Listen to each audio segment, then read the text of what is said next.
Was there anything else? Of course. I'm glad I...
Oh, it's you again. Are you looking for a dye? How did I become one? It was a business decision. I was a regular jeweler at first, but that's an unfocused field with too much competition. Some of my friends were role players. They asked me to make some polyhedral dyes out of cobalt. That was my first order. I grew it from there. Not especially. I like working with rare materials and a steady pay. And role players as customers? They're nice people. Some of those nice people have big bucks to spend on novelty items. She's thankful for the security they provide her. I'm listening. Good. I hope... Fairweather T500. Remember that weakness you were looking for in the ceramic armor? Like, maybe it can only stop small, fast projectiles, but a large, slow-moving pry bar would shatter it? Or, if I run an electrical current through it, maybe it will melt. Or, personal favorite, frequency something something radio weapon? None of that would work. You need to shoot the part of the enemy that doesn't have Fairweather T500 on it, because the armor itself is invulnerable. Good news is, so are the armor pieces on you.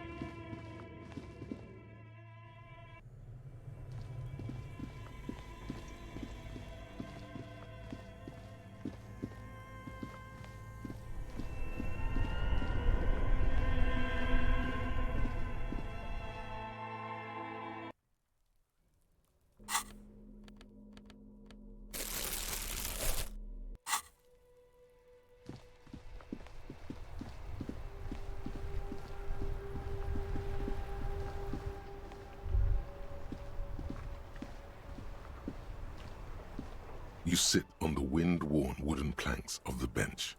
Your feet ache.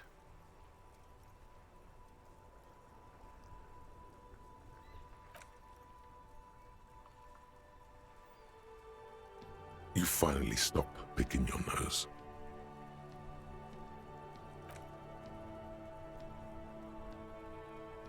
passes. The sun draws ever closer to the horizon. The sky is a panorama of intense colors.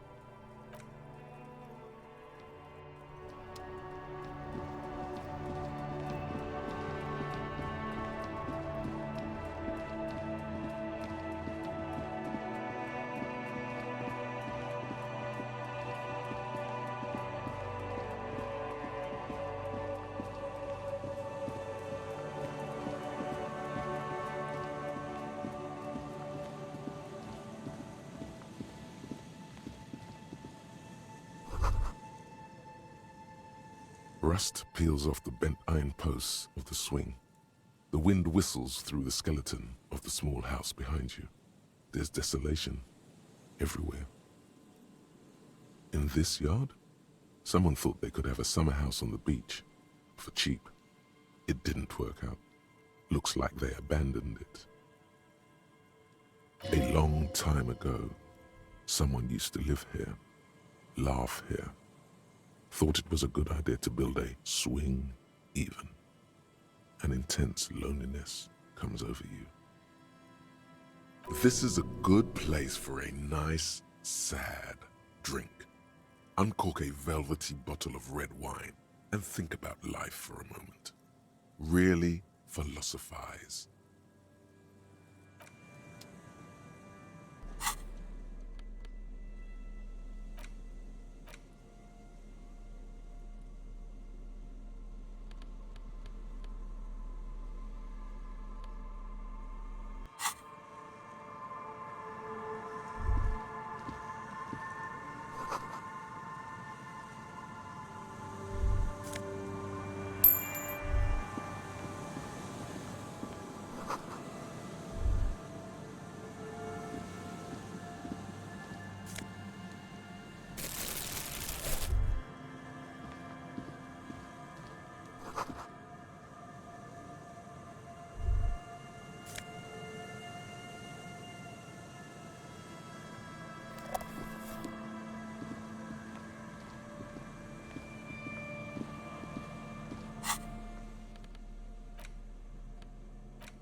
The porter reel is just what you needed. The reel's attached to the apparatus with a satisfying click. The tape is routed behind the magnetic reader. You press the large button marked Commencer, and the tape starts spinning. There's a small delay before the song starts playing. It sounds like someone's moving in the room, getting comfortable. Then the organ starts playing a simple, melancholic tune echoing in the hallway. A lone singing voice joins in, telling you about the tiniest church in Cessons, surrounded by even tinier yard. You almost feel the seaside mist on your skin. It's mega sad. Within seconds you know this is the one, the real shit you've been looking for, the one you trust your room to. This one tells it like it is. This is your tune. A click, then silence for a bit. Then the tape stops spinning. Of course you could sing this. You could take sad to a whole new level with this. And you already know the lyrics since you've listened to it like 1,000,000 times. Yup, they're all here. All 3 verses. And the B-side of the tape contains the instrumental version. It's like the world itself is telling you to do it. Only one obstacle stands on your way. Gart, you have to convince Gart to let you sing karaoke in the whirling. After you've won him over, you can express yourself. Let the pain out. Make everyone understand.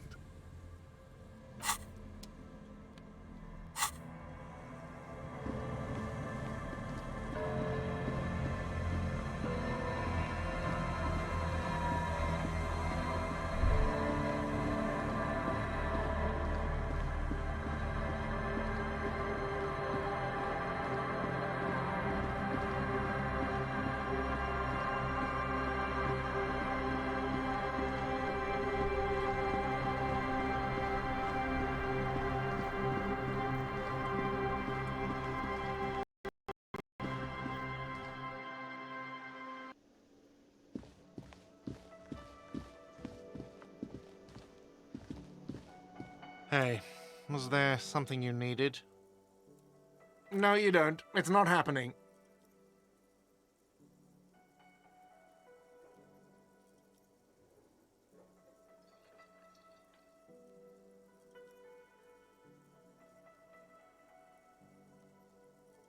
It's for no one. It's a prop. I'm not letting anyone use it after the great karaoke catastrophe of '44. A lot of people got killed because some arsehole wanted to sing karaoke.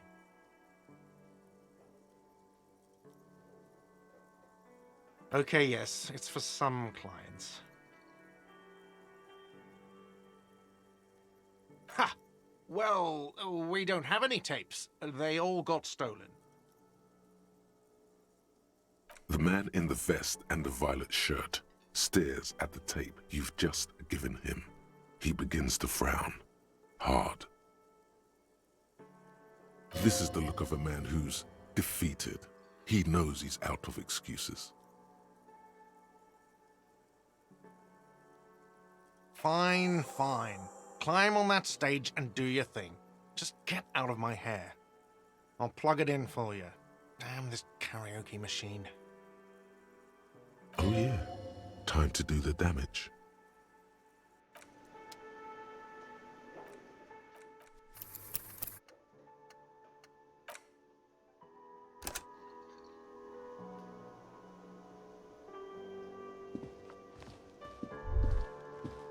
The stage is all set up for your performance. Feels silent. You can hear the pellets creak under your feet. You feel a little dizzy, a little unsteady suddenly. So, are you ready for your thing now? Let me know when I should turn on the karaoke carousel. Immediately, a loud feedback noise startles the room. You feel like an amateur. How are you supposed to hold the mic? Should you just sing into it? Where should you stand? Hands. Where do you put your hands? The bar is full and buzzing with chatter. No one is paying you any attention. But still you feel your knees turn to noodles. Okay, now a couple is looking at you. Even worse. You're sweating. They are going to hate you.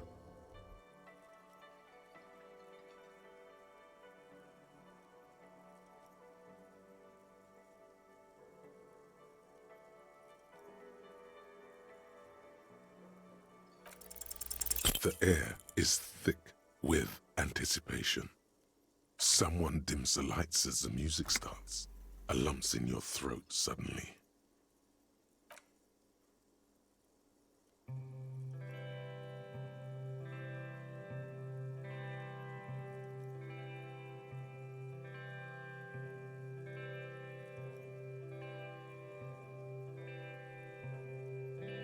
I would often go there to the tiny church there, the smallest church in Sanson, though it once was larger. How the real may rest there, down through the mist there, towards the Seven Sisters, towards those pale cliffs there. I would often stay there in the tiny yard there.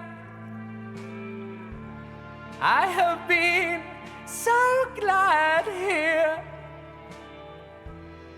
looking forward to the past here. But now you're all alone. None of this matters.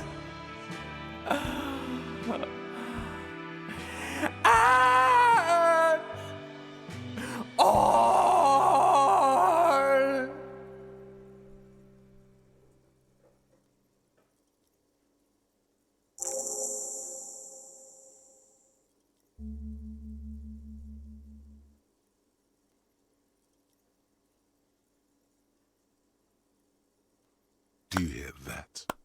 It's the most pathetic applause in the world, Harry, made of pity. No one liked you.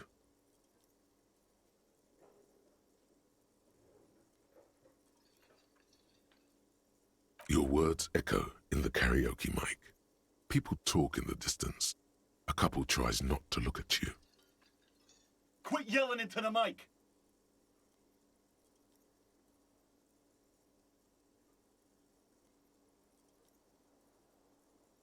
You hear, or think you hear, uncomfortable shifting around. A bit of laughter, maybe. No one saying anything. I'm gonna unplug the mic now, okay?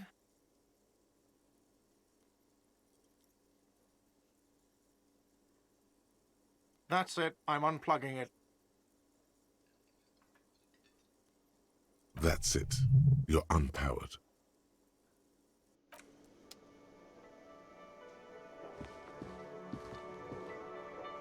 Wow. Just wow. I hope you really enjoyed yourself up there.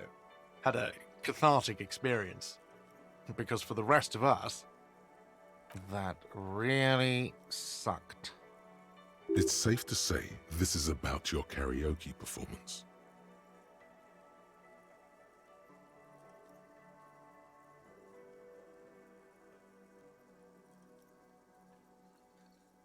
Good.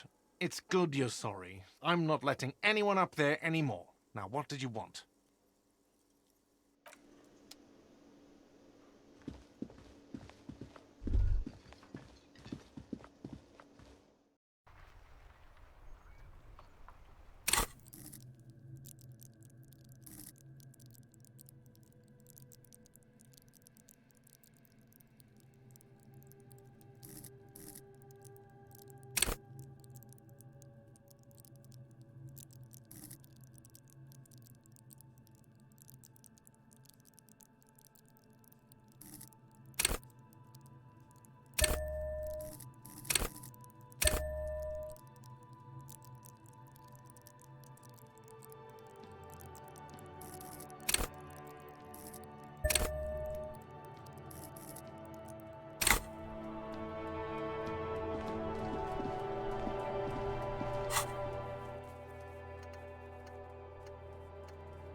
Great news.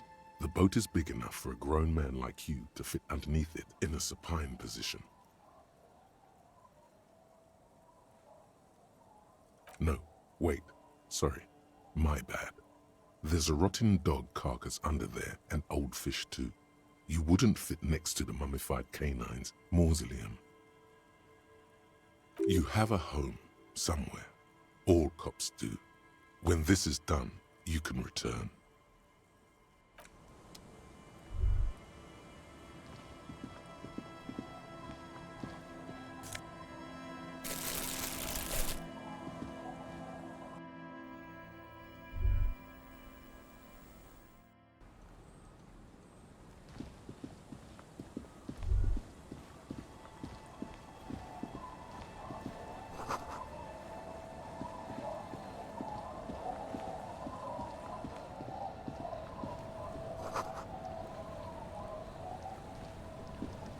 Hi, officer. Anything I can help you with?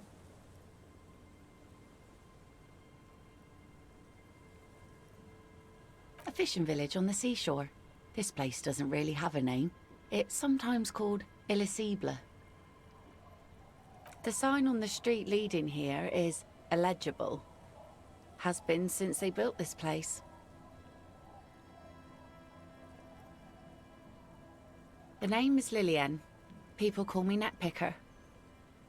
I think I have time for questions, and that was actually the second one. Indeed, you're always confused as to your whereabouts. Ask her about the cool sword. Helps to break the ice. Unfortunately, the factory sold this one with a 3-year warranty instead of a story. It's to intimidate folks, mostly. It's a regular mass-produced sword, like a shovel or an axe. Nothing fancy, just for intimidation. From time to time, people need a lesson in respect. That's just the way it is. Back in the day, I caught the eyes of many men. And believe me, men need a lesson in manners from time to time.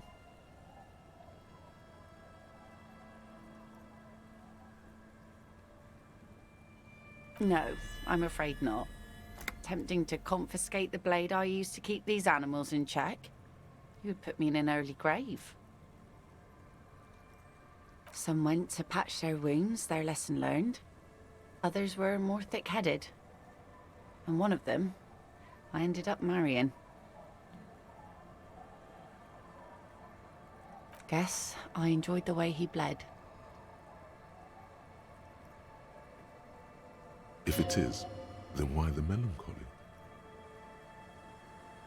Gone. To the waves. The sea took him. It was a long time ago.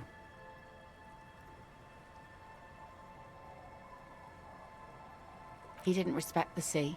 Went out there, drunk like a skunk, and sure enough, one day the boat was found floating empty. The bloated corpse turned up 2 weeks later.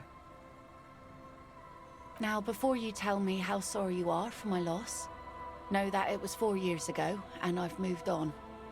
There's only so much mourning you can do for a drunk with sinewy muscles. She really likes those muscles, though. It's in the way she pronounces sinewy.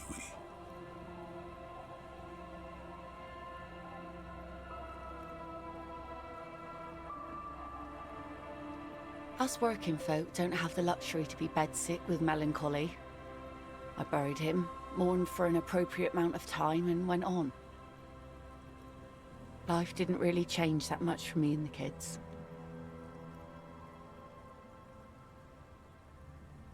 This is neither a touchy nor a very interesting topic for her. She looks like she's ready to go on a date with another, better, drunk. Ask her. Both of you could need some action. Do it! Hit on the widow! It's the right thing to do! Remarkable. That one already lost everything else, and now his jacket too. It's a good thing, too, that he has an actual police officer looking for it. Good old doom spiral, upper management to the core. That's odd. Is she actually impressed?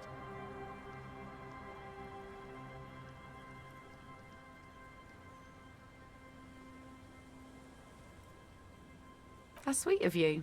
It really is. I check around the abandoned fish market on the boardwalk. Drunks are inexplicably drawn to markets. Might be why they have such trouble staying in business. A phenomenon that the spectral hand theory of the market fails to account for. If one of them lost something, that's as good a place to start looking as any.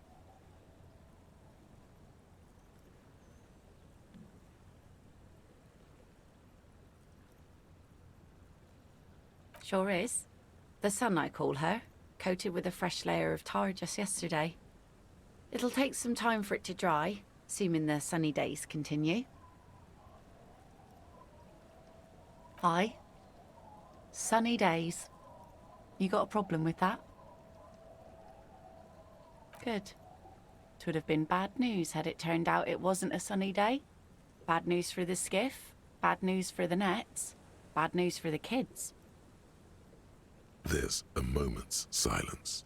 She looks at the slushy snow melt on the yellow belly of the boat. In time, when the sea turns and the winds settle, she will be ready. Waves wash the sand. A skiff moves across the mirror-smooth sea, far away from here. A lone passenger, a fast sloop in the distance, white sails. My prediction, it will be at least 2 days. Like I said, fish mostly. Sail the waves, take care of the kids, pick nets. Right now I'm tarring a little skiff. I sell the fish to people in the Delta to serve at their fancy restaurants. Authentic Insular Indian cuisine. Sometimes I also walk to the beach to see what the sea has given up. The sea is full of surprises. Keep it professional, man. Don't make it sound like you're hitting on her.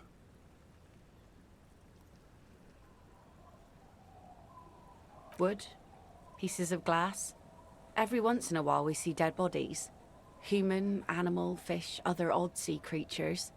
A mine washed ashore once. Bottles, drugs also. Lost cargo in general. Most of the time it's just wood and glass. All right. Major choice moment. You only get to ask one thing. It would be weird to say them all. Choose wisely. Mines. Mines. You need mines.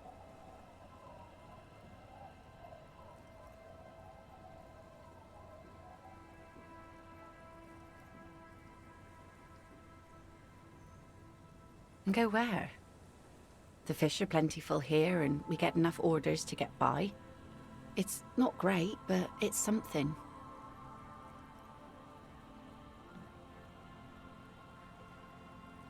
People imagine picking up and finding something better is an easy solution.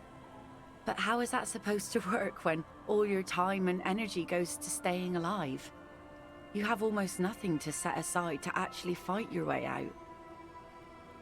Hordes of wild, homeless people roaming the lands.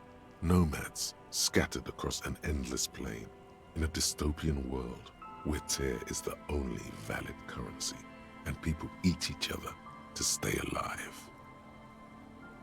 I don't mean to complain about my pauper life. We are warm and fed here and... I don't know. There's just something about this shithole. A sudden gust of cold air blows in from the sea. The waves flow and ebb. Around you, the fishing village takes its slow and steady breaths. Its many wooden structures, worn by bitter years of salt and storm. Even at the worst of times, Revachol cares for its inhabitants. Let's see. Who are you looking for? Yeah, I'm not really looking for that anymore. Not much into the middle-class ones either. Could do with some landed gentry, but apparently they don't make those anymore. Wish I could help you with that, but I haven't seen your working-class husband. Maybe I can help you find someone else. She seems genuinely sorry for not being able to help you. Well, how can I assist you then, officer? Oh? Well, how can I assist you then, officer?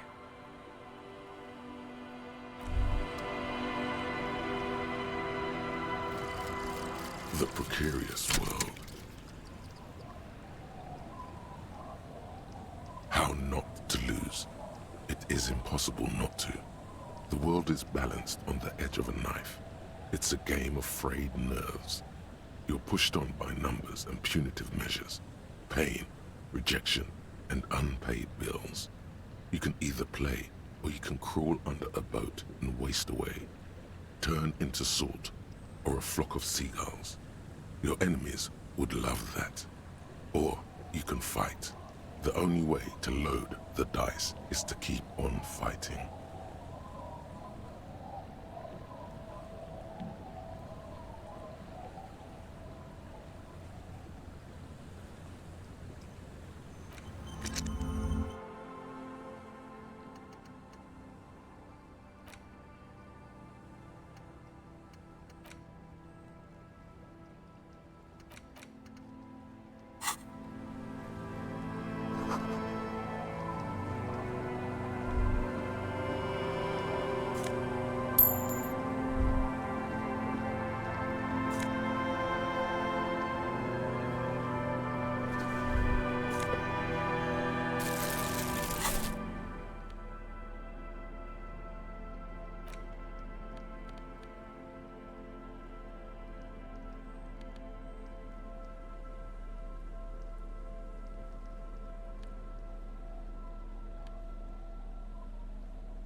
metal payphone under a yellow plastic dome.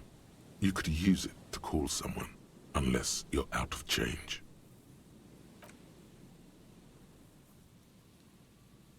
You hear the tone. The machine is inoperable.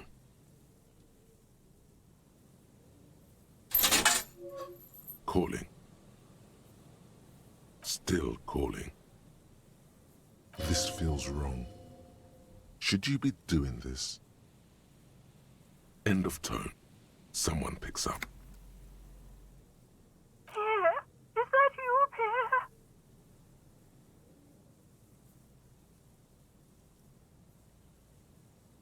So nice of you to find the time to call me. It gets so lonely. Even the animals have died.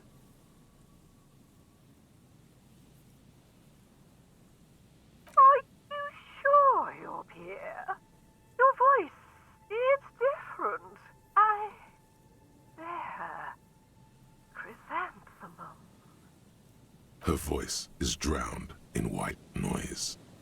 Sounds like waves washing a beach, growing in volume until the call suddenly disconnects. Calling. Still calling. Again? Seriously? Someone with a masculine voice picks up. Hello, Gerard speaking. Hello, Gerard. Technically speaking, you're electricity.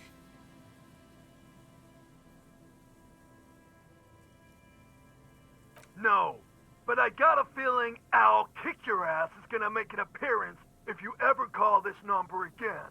Have a good one, asshole. Phone hanging up. Disconnect tone. Calling. Calling.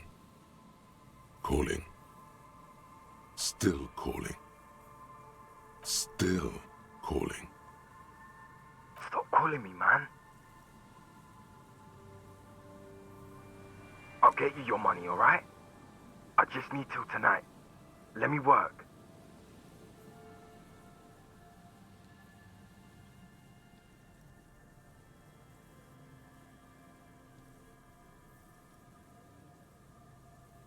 Tethys. Hey! You're not Tethys. Screw you, and don't ever call here again.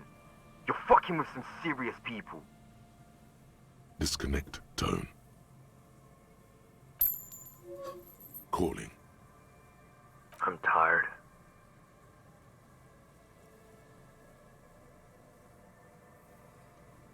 If I could go just 1 month without writing, no, 2 months, I could regenerate my brain.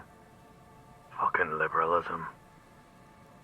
The man disappears with a sigh. You do not hear the customary disconnect tone, just silence in the handset. The machine is still waiting for you to dial a number. Seems like it did not have time to swallow the coin. This sometimes happens. Lucky you, the call went too fast for the payphone to register. You can still make a new one without paying.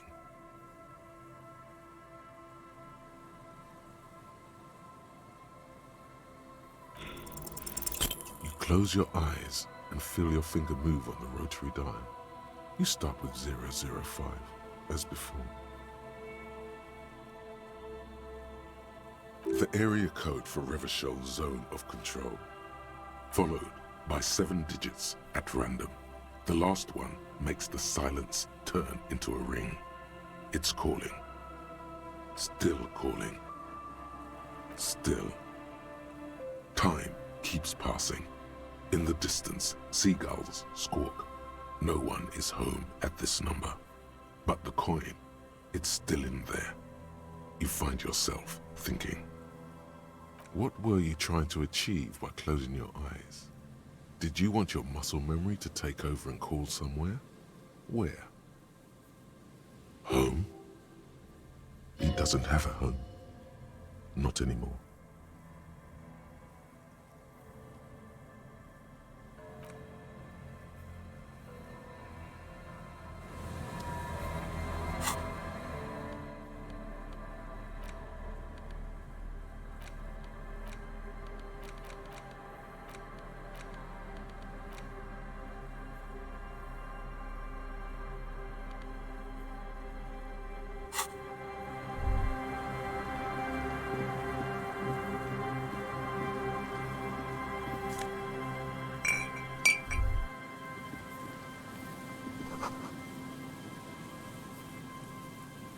Someone has left an unidentifiable article of clothing on this railing. It smells really bad. It's streaked with dried seagull shit and tangled with pieces of seaweed. A dangling arm suggests that there might be a jacket beneath the crust of filth. It seems likely that it was left in the surf until someone laid it out on this fence to dry out. Unfortunately, that just seems to have stiffened it into a shapeless mass. Much as the thought of touching it causes you to cringe, this could be the jacket the idiot in the colorful tracksuit was looking for.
We'll be on our way soon.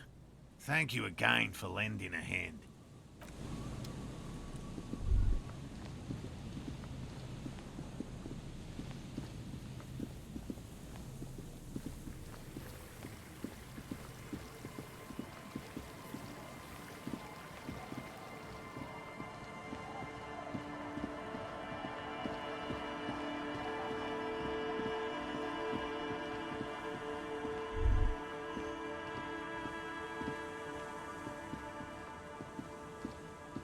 Tequila sunset.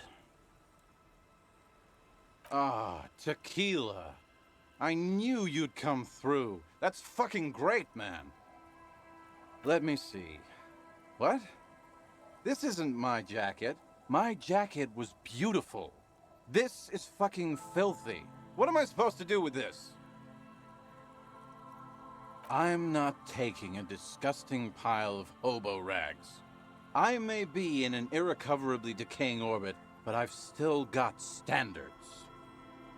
Either bring it back the way it was before, or find a dumpster to burn it in. Underneath the accumulated filth, the jacket itself appears to be stain resistant.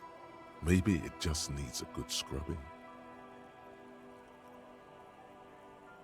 I do, but as you can see, my fuel tank is running quite low. Then I can't keep on telling the stories.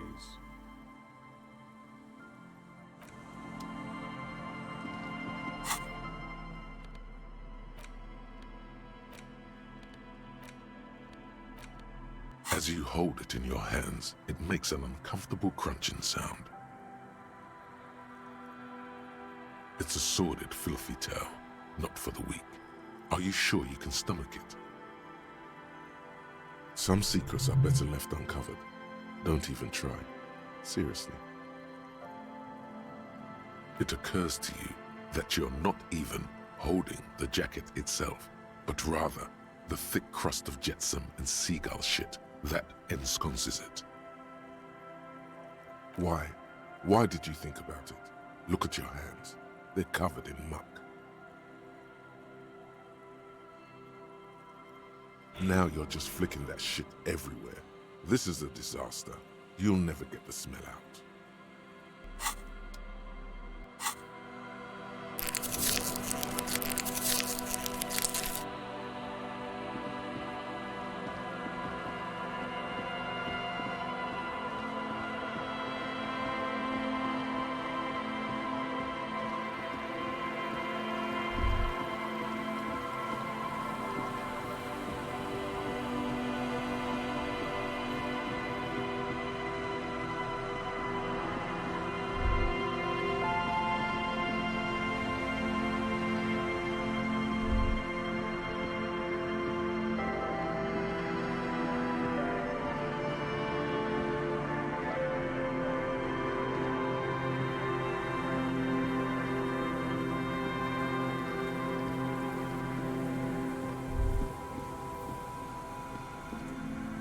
You see a once bright mural towering above you.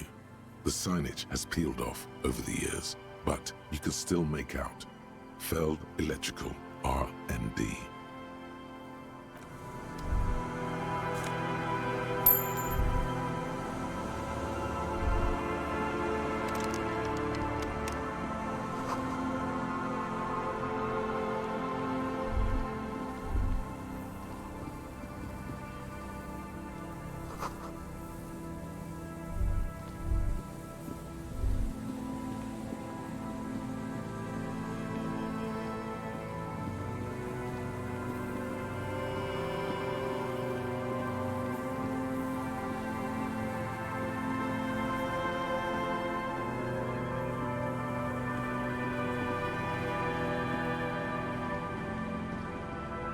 The smell, it's awful and familiar. It doesn't help. You can still smell it. Don't you recognize it? That hideous pungency, that faintly cloying sweetness. Only death smells like that. Something cold wakes in the pit of your stomach. Fear. It is death. It must be.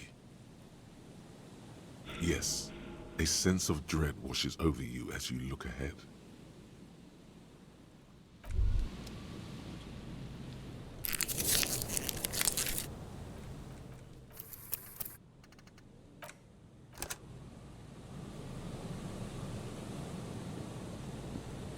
There's some tear, an empty cigarette package, and a crumpled kebab wrapper in the trash bin. 2 empty bottles of Tallulah vodka and a can of black potent porter is all you find. Whoever tossed it here was a heavy smoker. The brand name reads Red Astra. Red Astra is the black market version of Astra cigarettes, known for their high tar content. You see traces of mayonnaise and ketchup on it, as well as a tomato wedge. The wrapper reads Shish Kebab Revachol. It's no older than a day or two. No mold yet.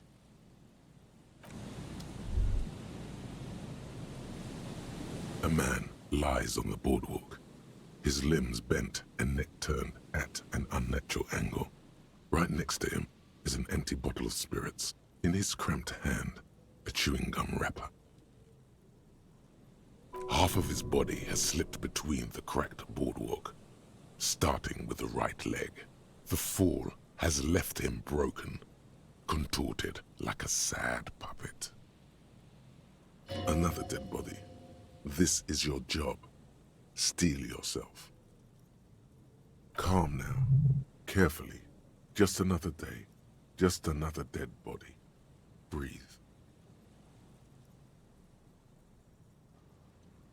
The man has fallen through a crack in the boardwalk and hit his head against the metal bench. Coagulated blood covers his black hair. One of his feet is still dangling through the hole. You have to be quite inebriated to fall that bad. Well over a liter of pure ethanol. 3 bottles of wine or 1.5 of spirits. Or maybe it was just dark.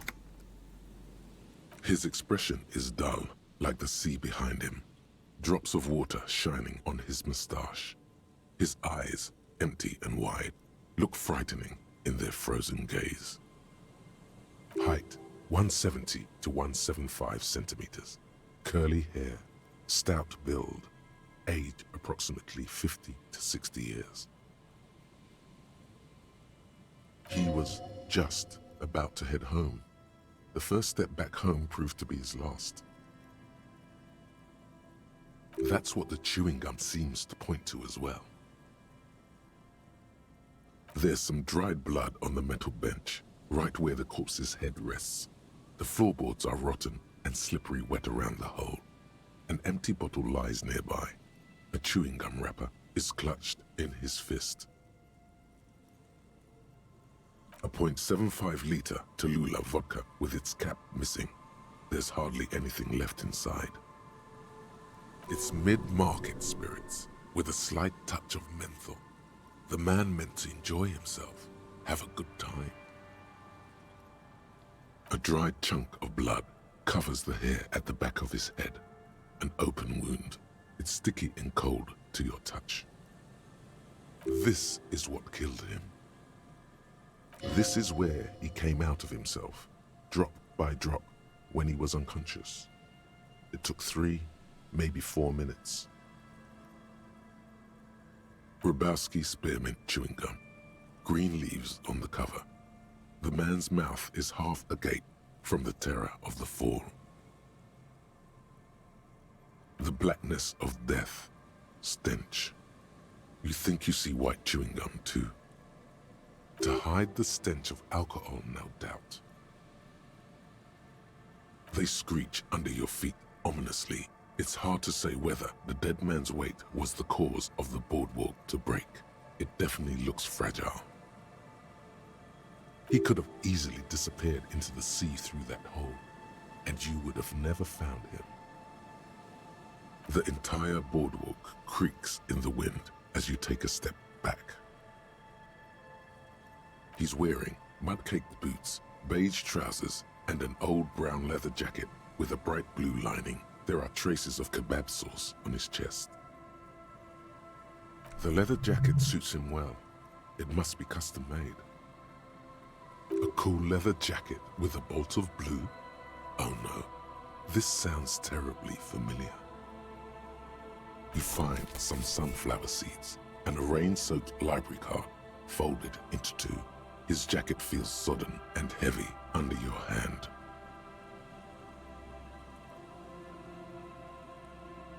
First, you need to talk with the lieutenant, then report back to the station. This is too complicated to handle on your own.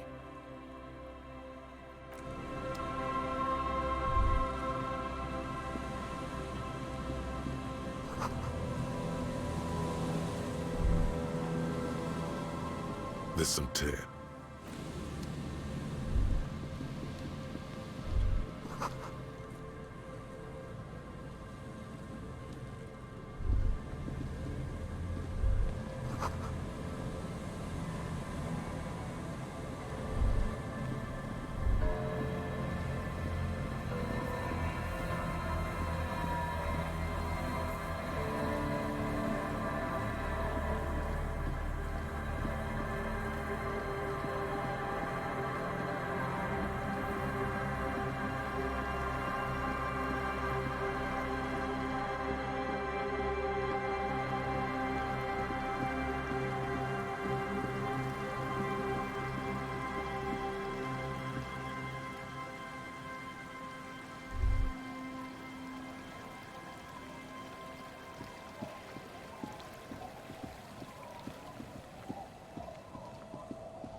There's a trap in the reeds at your feet. Looks like the same one you saw Morel set before. Same mesh, same wiring. The reeds bend forlornly toward the sand. Some tufts have been crushed. Snow covers the broken stalks like a shroud. In the east, the city center hums to you. The constant, distant song, louder on this part of the coast, nearer somehow. And there's that cold again. Always the cold. Locusts are crawling around in the trap, confused but uneaten. You see no carnivorous reed phasmid gorging on them.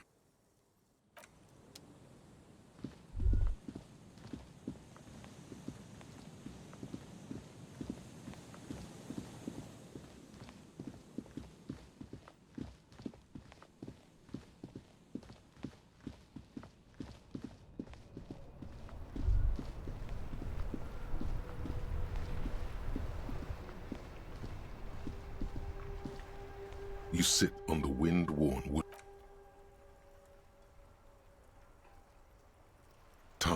last, you ponder, it's getting late.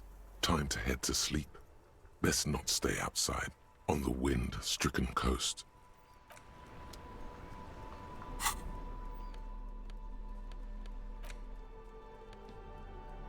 The library card is folded into two and still slightly wet to the touch.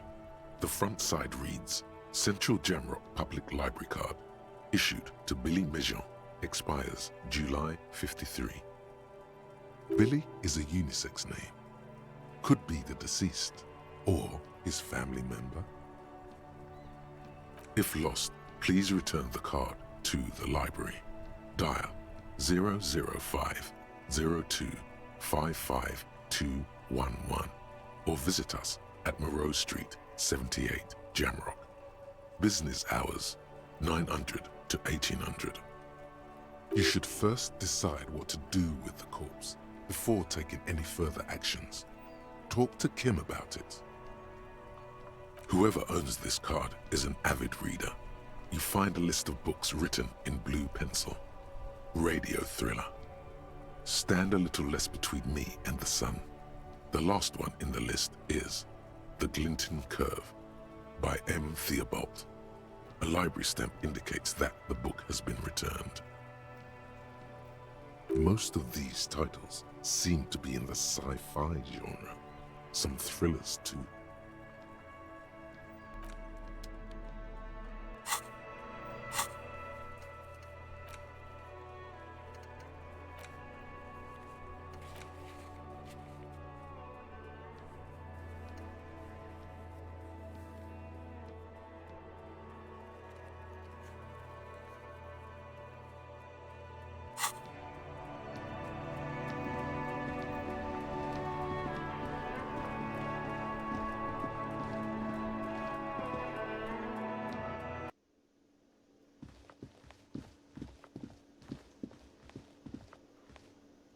Hey, was there something you needed?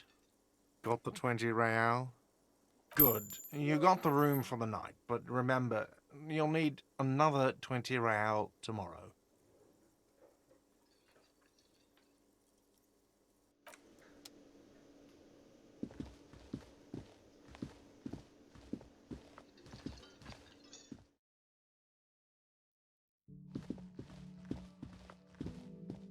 The lieutenant's door is closed. No response. Still no response. Where is he? Isn't it party o'clock? Is he not worried that you haven't found the murder weapon yet? Doesn't he want to go for a little drive? Anything to not face the hanged disco man yet.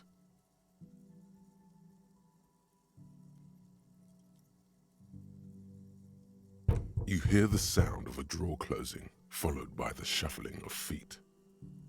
Yes, what is it? What time is it?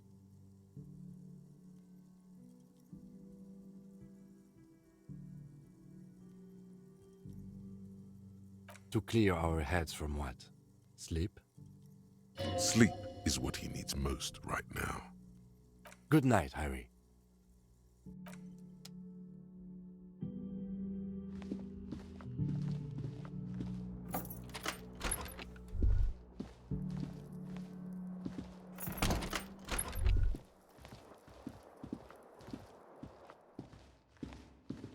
A mirror hangs on the bathroom wall. In it, your face, adorned with the expression.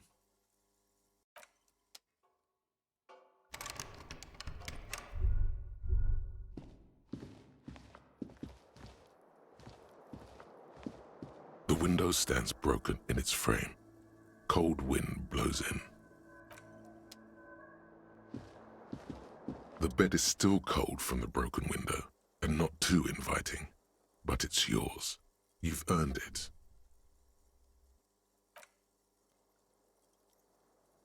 It's not easy, but your bones are so tired from what feel like weeks of work on the case. You have to try. After what feels like hours, you feel you might be sleeping.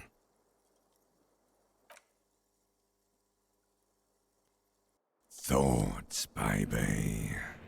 A million little lights in the dark. You're one fine instrument, brother. All those faces and all those names. All that laughter and screaming and scheming around. Every corner and every street. Recorded in you forever on ferrotape. On and on it goes, for untold hours. At the disco where you first asked her to dance. Rising, rising, above the dark curvature, the great wingspan of sleep, studded with stars. Behold, there are millions of them down there. The first time, the last time, the smoke in her mouth, the plotted flowers, the faces turning, changing. It's the world, Harry boy, and you're made of it. Every day you're out there, you make more of yourself from it. I'm afraid you can't be unmade now. You can never forget this shit.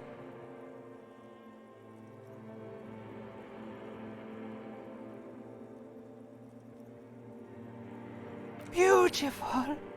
It's stuck on loop, whirling, spitting out words and images. You're the son of the world again. Harrister, a ceaseless agent, picking up litter and old newspapers, collecting your little bubblegum wrappers and idiotic picture postcards. Meaningless, meaningless keepsakes. Reading your awful letters and recalling things, aren't you? The endless names of the world. An address book you are. The map of a city.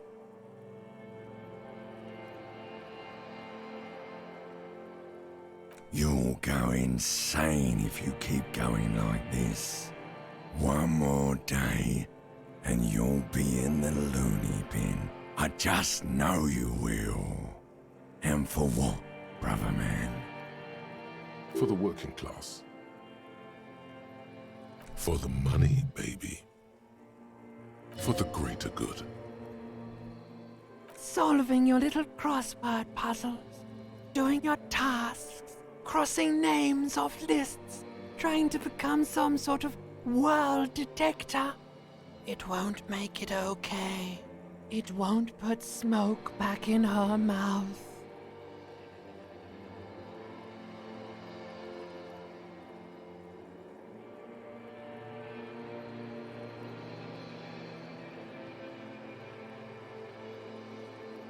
Are you sure you could be closing the door on a brilliant and special future for yourself?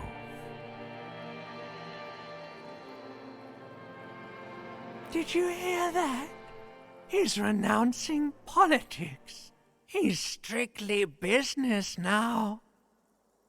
Just another thoughtless vessel, ploughing the grey seas of every day. Beep, beep, beep. The alarm is ringing, Harry. The disco circus goes on and on.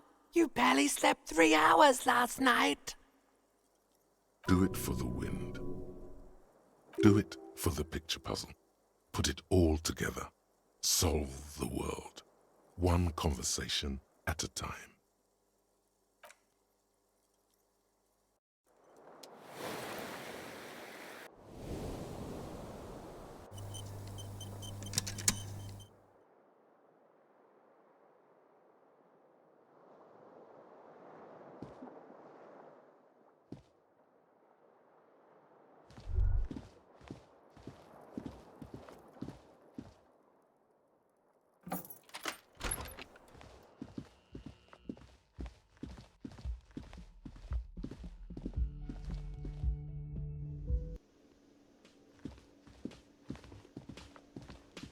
Yes?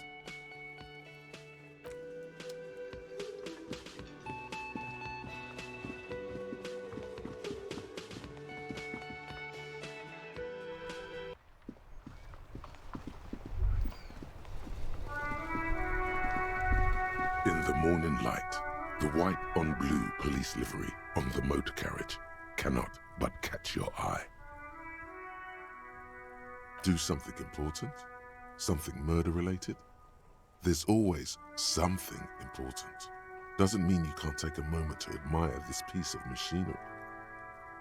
This is a Caprice Kanema, the Caprice Motor Corps follow-up to their highly successful workhorse, Caprice 40, and the answer to the Lum's racing breed, Ferv series. With its air-cooled, rear-mounted 12-cylinder compression ignition engine, driving the rear wheels through a 4-speed manual gearbox, the Kanema is able to reach 100 kilometers per hour in 13.5 seconds and go on to a top speed of 180 kilometers an hour.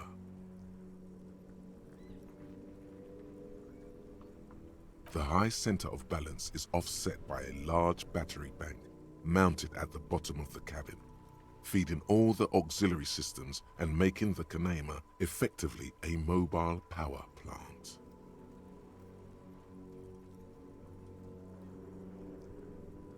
Even at a standstill, the unibody Caprice Kanema looks sleek and dynamic. The cabin is tilted frontward to give it a more aggressive, hunched look. Someone has waxed it recently.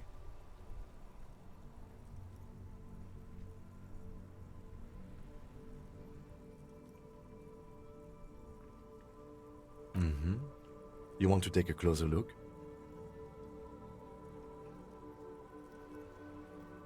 $130.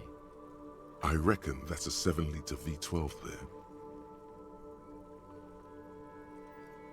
7.2. Supercharged.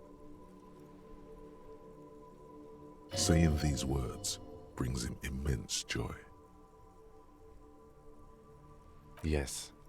An extraordinary machine. It's nice and all, but why so modest? Put some zing into it. Flare it up. Slam it down. Helium headlights would improve the range and quality of the visual field a lot. It's a bit girly right now. Fit it with some proper off-road components.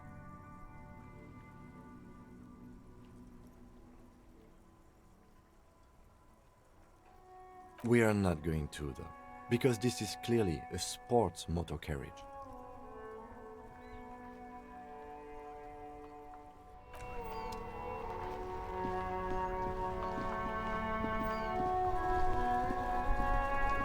That's one brutal motor carriage. If I were a real skull now, I'd jack it, paint it in palm tree livery, then bottom light it, neon style.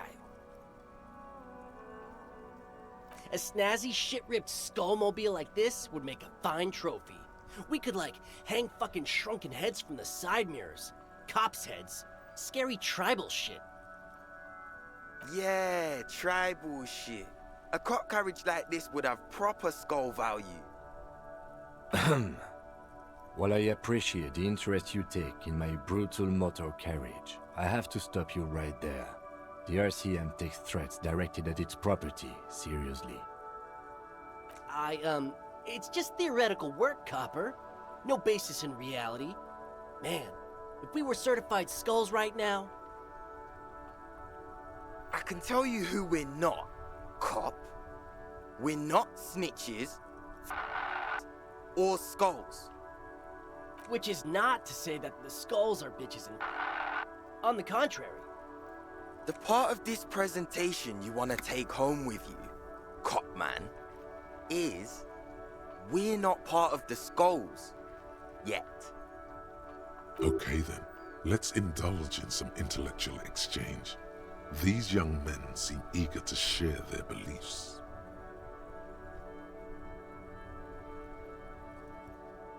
You don't know? What kind of cop are you? It's not a question. Don't get into it.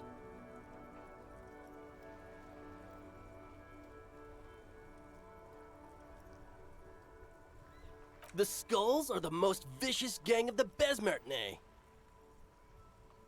Besmertine, or the Besmati, the Immortals, are West Rivisholian crime syndicates.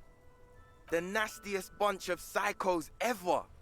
Jacking carriages and getting into high-speed chases. Possessing an infinite amount of fuck-all swagger, infamous for their non-verbal modus operandi. If a skull spots you, he will pull out his dagger and stab you without saying a word. The lieutenant's voice is as calm as usual, a testament to the violence and death he's witnessed through the sight of his firearm. They usually occupy the burnt-out quarter in Jamrock, or you can find them loitering around their brightly painted bottom-lighted vehicles. I can't wait to become a skull. Bottom lights are wretched aggressive.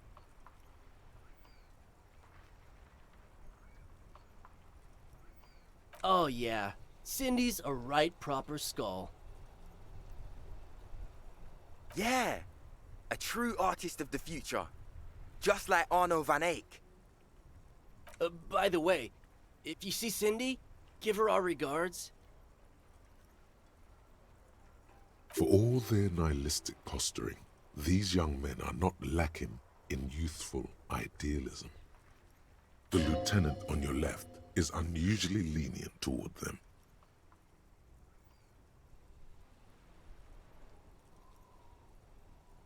We're not franchise skulls. Well, not yet. Once we get our name out there, we'll have a chance to join them. Because we can be just as psycho and vicious. You'll see. You'll see for sure once we're in. It's the last thing you'll ever see before the void consumes you. Throw him off his game.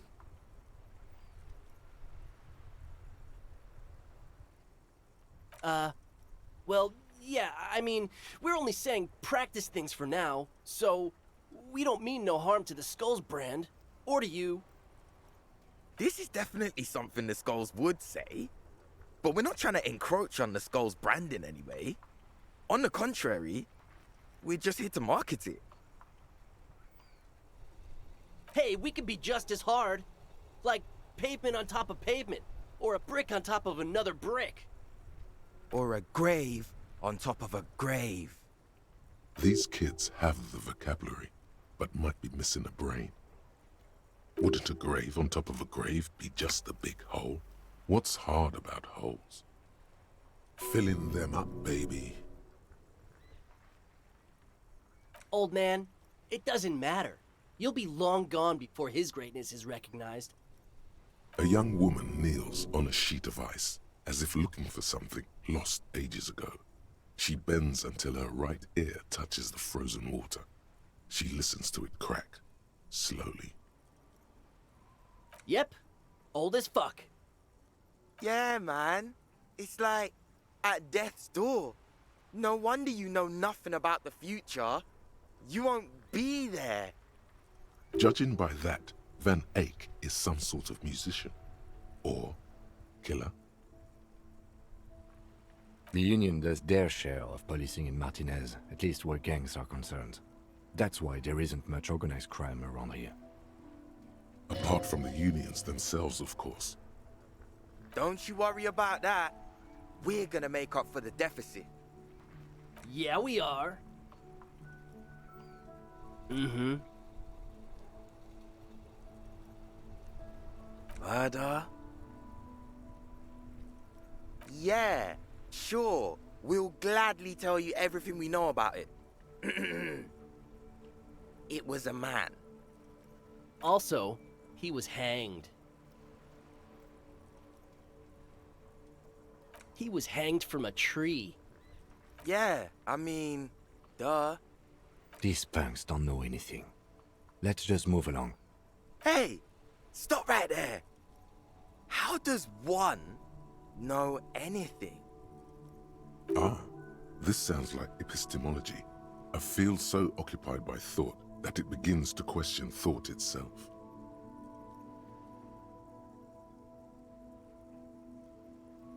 Exactly. How can one know shit? For example, How can one be sure that there truly is a body hanging behind a hostel? What if it's art? Or just a mere specter?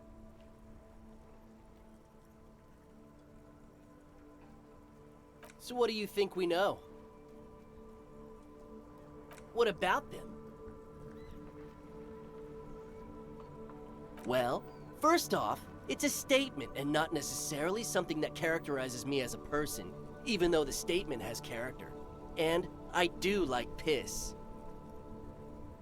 The word piss epitomizes the struggle taking place in the world. Things being defined as they seem, not as they are. And, I guess, it's also about communal spirit, the future, and truly appreciating our differences. Also, you've got to admit, it catches the eye. And since the Grand Piper is slowly but steadily moving towards basing the economy on it, attention, it is imperative that the medium itself convey the message. What I mean by this is, we are all piss and that the world is inherently meaningless. Though he seemed lacking in vocabulary, it seems that the young man has expertise in at least one field, even if it's rather narrow. Like I said before, many men keep searching for the one, for so-called true love, which is actually just obsession masquerading as kinship. The thrill of the chase, the hollowness that fills your chest cavity after catching it. To catch a fish, you'll need to hurl the lure many times, and even then it isn't certain that you'll get anything. If you blow up the lake, though, you get more fish in a shorter time. And, for time is of the essence and fleeting ever so quickly, one must think of a way to fuck the whole world and not get caught up in fucking someone. Because when one fucks everything, he fucks nothing. And that, to me, feels glorious. Sticking your dick into the void. Hate to admit it, but in a weird way, he's got a point.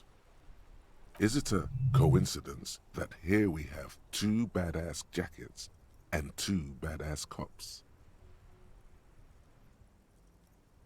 Yes? Leather jackets adorned with immature writing? The ideology they convey helps the boys justify poor choices in life and fashion. I'm not a fan.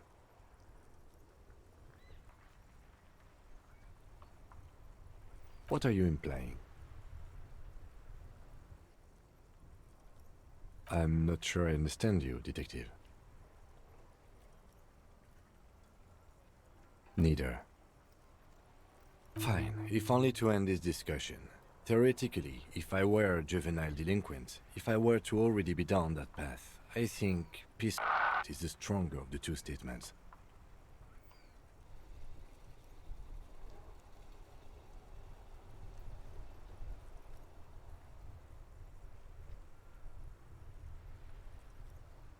Seems about right, especially considering your heroic exit attempts. That's an origin story for a dynamic duo right there. So are we done here?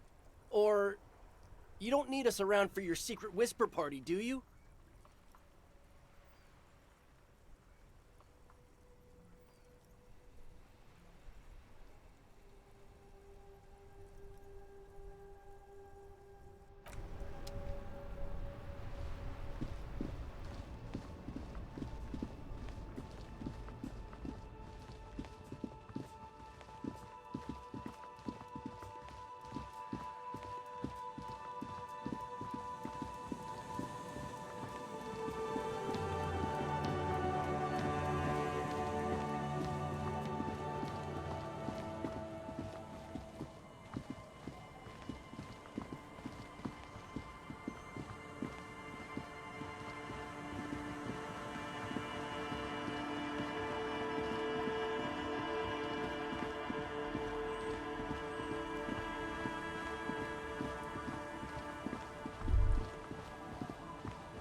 man lies on the boardwalk, his limbs bent and neck turned at an unnatural angle.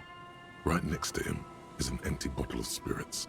In his cramped hand, a chewing gum wrapper. Hold on. Looks like he's been dead for a while. I'm surprised no one found him before you came along. Looks like one of the locals. He'd have to know this spot to come here. You don't just walk over here. But that's just a lazy assumption. What do you think? A dead working-class man with a bottle in his hand? Don't deceive yourself. You know who this is. The woman you met at the book stand? Why do you think it's her husband? The bright blue lining? Well, he's definitely someone's husband. From where I stand, I can see two options. We either take the case and follow the leads to identify the body on our own, or we report back to the station and leave this for our colleagues to handle.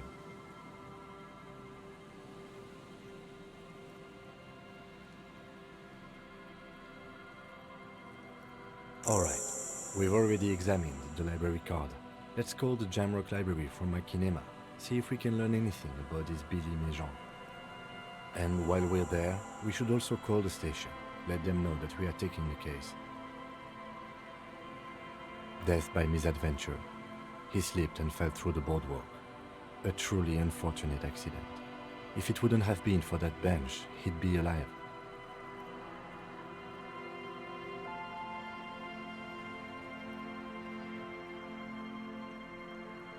Oh yes. Some symptoms of acute alcohol poisoning could have definitely played a role here. Severe confusion, respiratory depression, unpredictable behavior. But I think that death arrived through head trauma, not liver failure. It does seem to be a pretty straightforward misadventure, although there's still a question of identifying the body.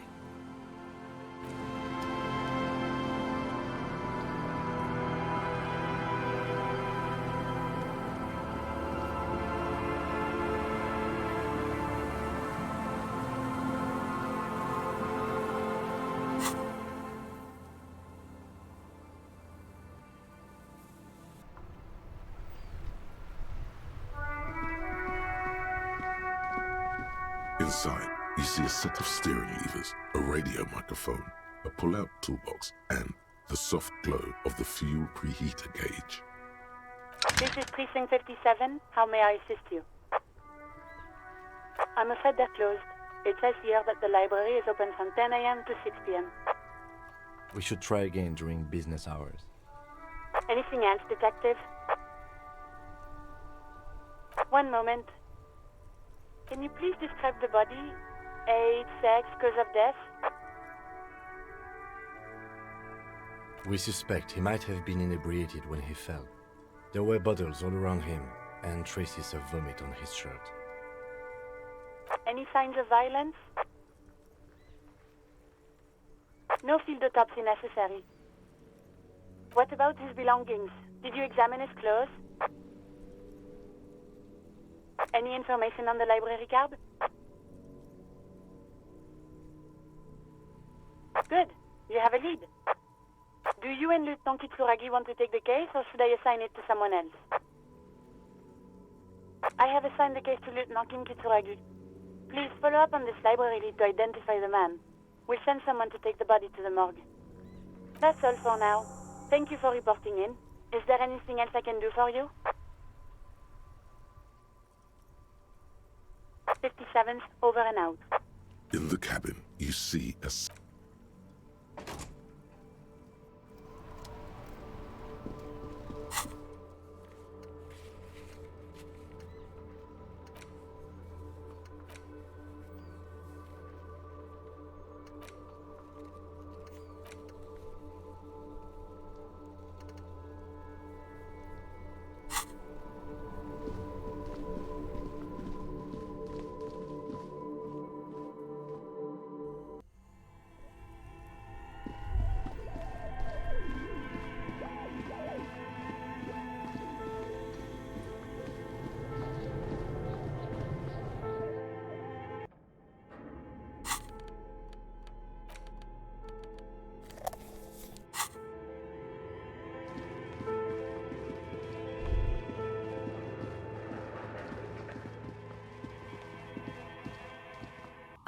it's you again.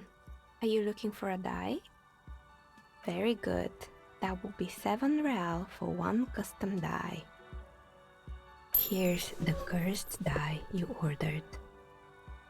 The phrases read, God is indifferent. Take all. Lose all. 50-50. Nothing happens. And pale. It's a die. Try rolling it.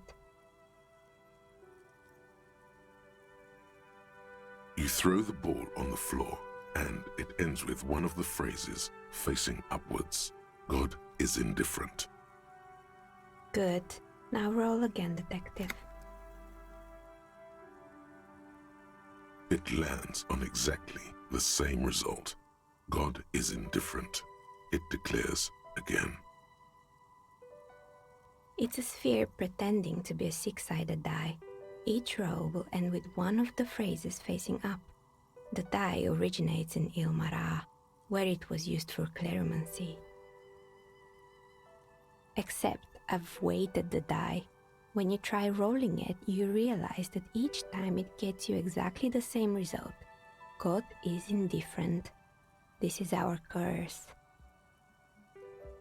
It's even worse than she says. God is dead. We live in a forsaken age. In the face of death? No, not really. It is, isn't it? There's something liberating about knowing it's just we humans, no all-powerful forces guiding us, watching us, judging us. Good luck, officer.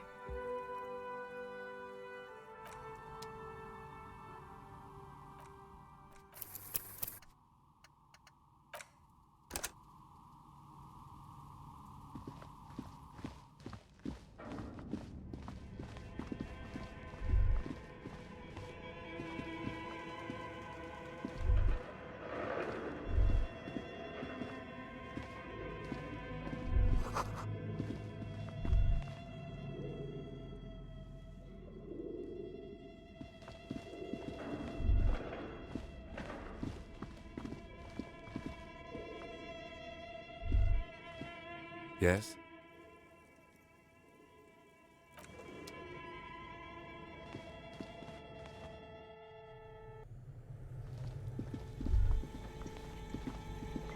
The bear's eyes are still glowing red, watching over all. Good question. It looks like an ice cream fridge. I know. What an unfortunate marketing choice. What is even worse, the bear is still costing them money to this day. The fridge buzzes with energy. The electricity bill on this thing must be catastrophic.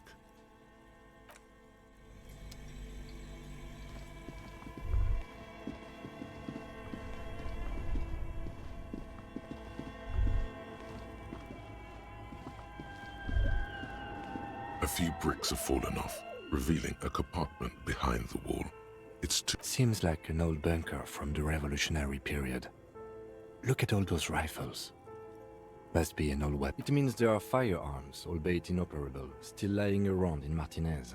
It's an interesting coincidence, I would say. Might come in useful in the future. He likes this find.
The tear machine stands. Your bottles clunk into the machine.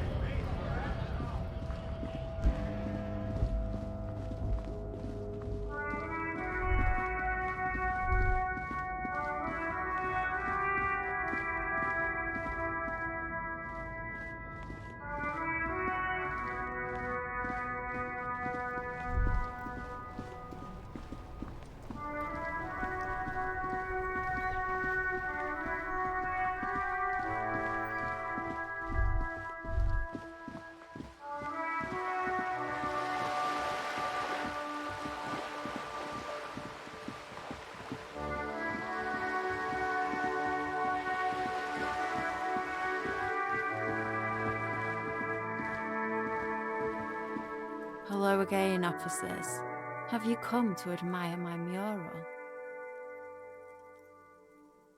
I don't believe it. I've never known those boys to have manners. The bemusement in her voice doesn't fully mask genuine tenderness. They'll never be skulls, but their hearts are in the right place. Thank you for passing on the message. Now run along, Piggy.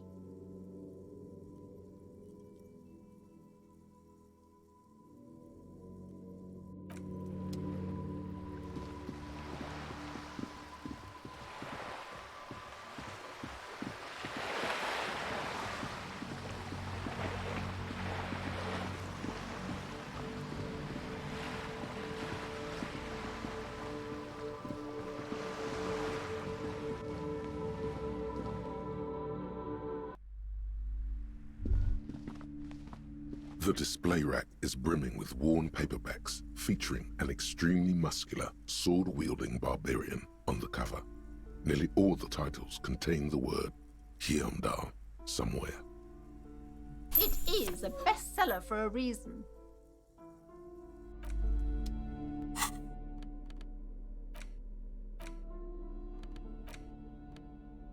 The edges of the pages are worn and smudged. A lot of people have read about the Devil Woman's altercations with the Heimdall Man. The jacket copy proclaims, "Man from Heimdall returns in his most exciting adventure yet.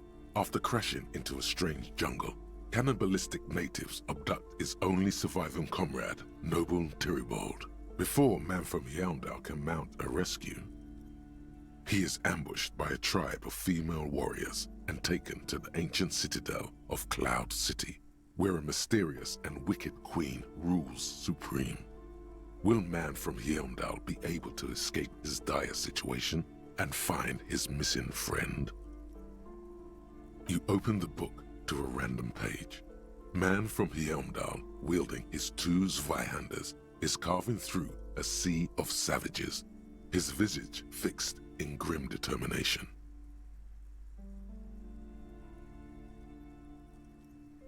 His arms, whirling like windmills, are soaked with the blood of his enemies. Mangled corpses litter the battlefield. Good God, this is some retrograde stuff. When was this shit written? You flip to the copyright page. This book was written in 38.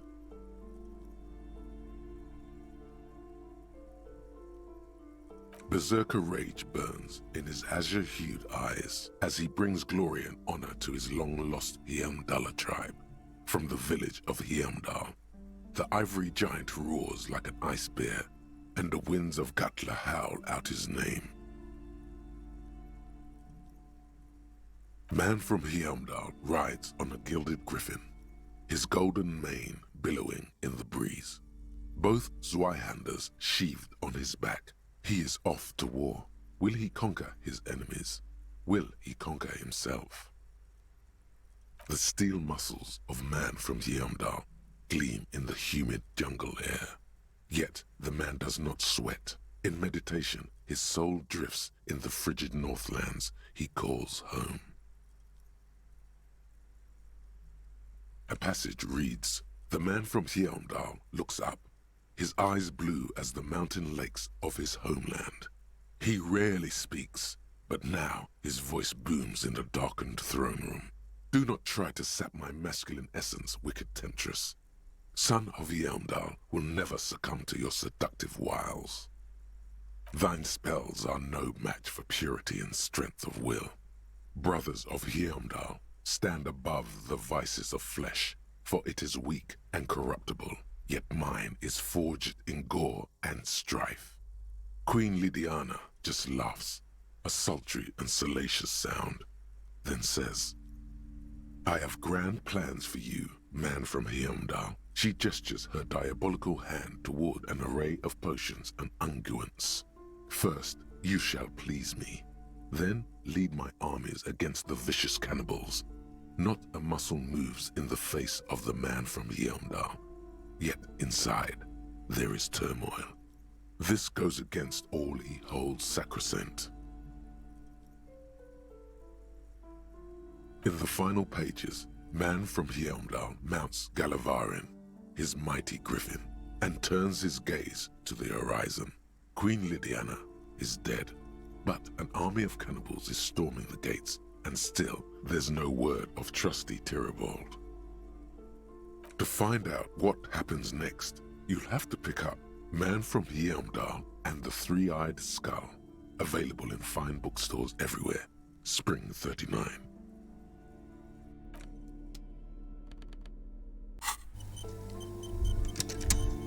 The display rack is brimming with worn paper. Oh, Man from Hjelmdal. A very popular series of adventure novels. They're awfully immoral and violent books. Blood and violence, scantily clad women, epic narratives, all those mystical things he encounters. They're bound to grab those with little imagination and nothing to do. What does it matter? They're all the same. However, the customer is always right, they say. If you're a novice of the series, I'd recommend Hjelmdalaman, the man from Hjelmdal. It's supposed to be a good introduction to the series.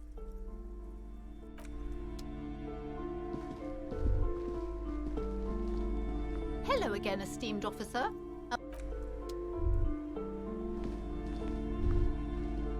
A small mountain of colorful board game boxes. There are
heavy wooden doors, more than twice your height, stand shut in front of you. The rectangular sea-worn ornamentation appears in stark contrast to the padlock, carelessly drilled into the wood. Nothing happens, only the sound of the padlock rattling against the door. I don't think that's going to work. This cheap-looking padlock is sturdily built. It shackles together a hasp and a staple screwed into the wooden door. The lock is adorned with a yellow sticker. It'll be easier to break the staple than the lock. Also, that sticker is interesting, somehow. You see a yellow circle with 2 X's and a big curve below them that looks like a mouth. You're pretty sure you haven't seen it before, but what the symbol depicts is clear enough. A smiling dead guy. The curve makes it smile, and the X's make it dead. There is something blindingly modern about this symbol. Its modernness puts to shame everything you've seen before. He takes off his glasses and uses a blue handkerchief to thoroughly wipe them clean before inspecting the sticker. Then he looks up, pauses, and replies. No. Looks like a dead man smiling. Suggests junior delinquency. I haven't seen that sticker before, and I'm not a youth.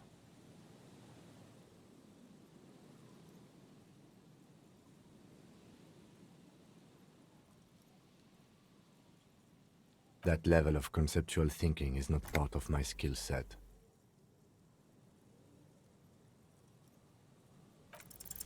There's nothing like the sound of a sticker unpeeling. Now it's stuck to your thumb.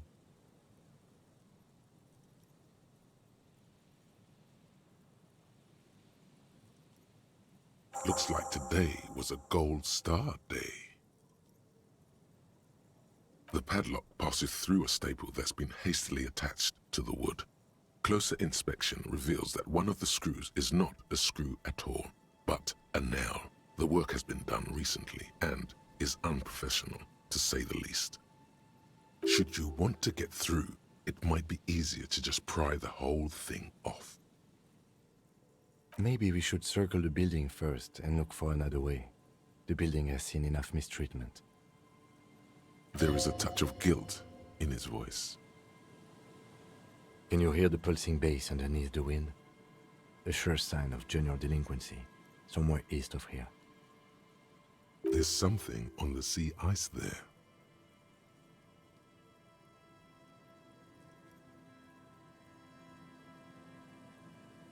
The carving on the door is block-like and angular, like the church itself. Two large beams shoot downwards, sinking into the wood before they reach the threshold. The doors remain unchanged, closed with a padlock. The padlock, should you want to get through this cheap look, it'll be easier to break the carving on. The surface is smooth from the wind, but moist to the touch.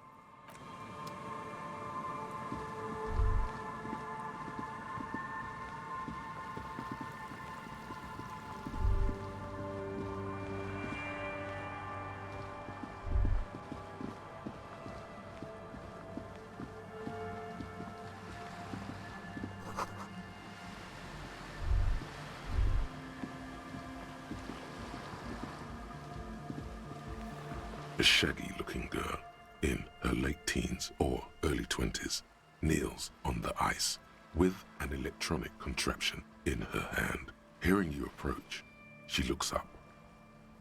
Oh, hello there. It's cold out here, but she's not wearing a hat. She must be freezing. Everyone knows drugs make you invulnerable to cold. You bet this one likes to party.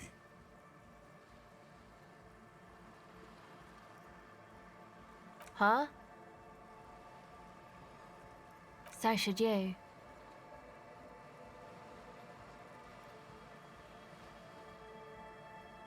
Oh, I didn't notice that. Sorry, man. My mind was elsewhere. Shoot. A cell. Why? Okay, it's Burger. A very common name. You have little reason to doubt that's a real name, but she's not all that surprised by this cop show questioning, is she? This is a portable recording device. It's for field recording.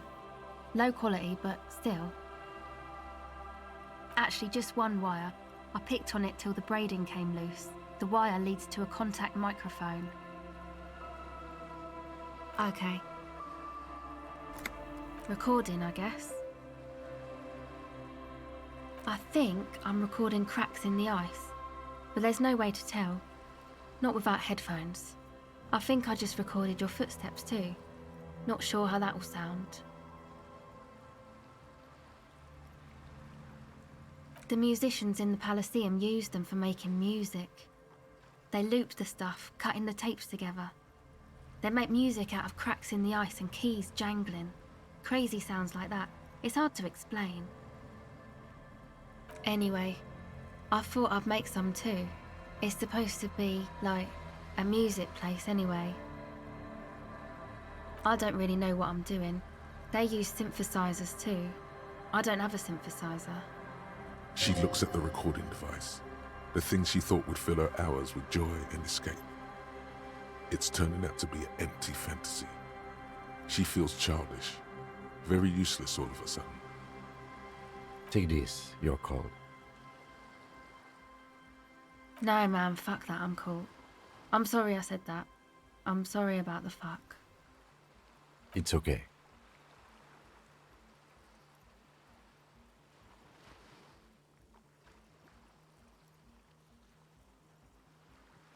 That?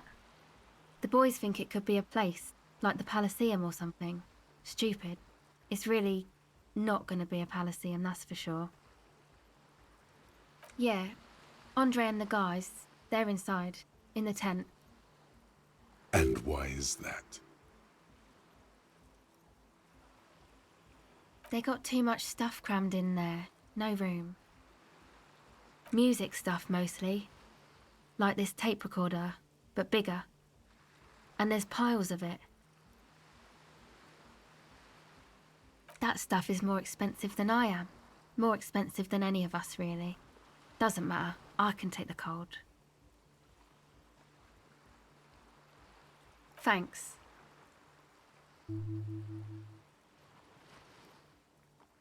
Go ahead.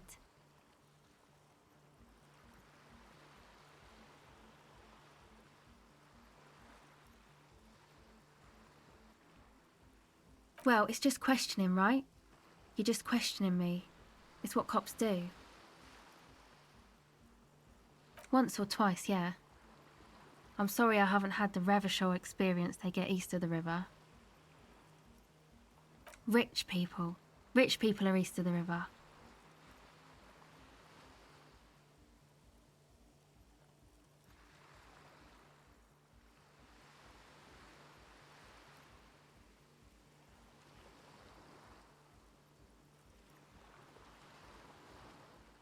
Yeah. The usual. I had a shitty run as a teenager. You know, drinking, getting into fights. The ugly stuff that happens when you move out your parents' place at 13. In Forberg. Interesting term. Time to glean some knowledge. Is this a rhetorical question?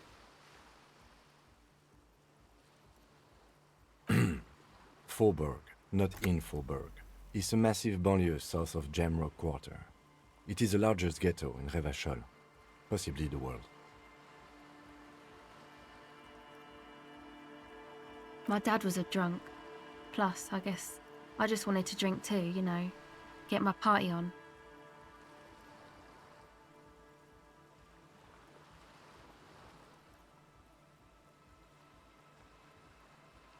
All right. It's supposed to become, like, a club for anodic dance music, like that new style of synthesizer stuff they play at the Palaceum. Except that, yeah. The floorboards are twisting, and the shooting beams are slowly cracking, like bones. Far east of the Golden Delta, beyond the industrial port, there is a black patch of unlit coast with the smallest creatures on the ice. There will never be a club for anodic music here. Not in a million years. I know. It's not my idea. Andre and the boys found the place. It was supposed to be deserted, but now they can't even take it. Hey, you two are cops.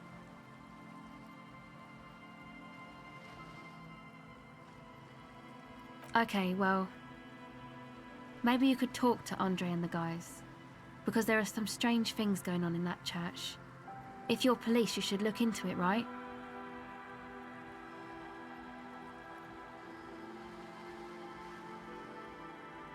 They're inside that thing there. Would be cool if you did. Was there something else? No. Not really, no. She's trying to get out of a direct lie with semantic tricks. She personally didn't put the padlock on the door.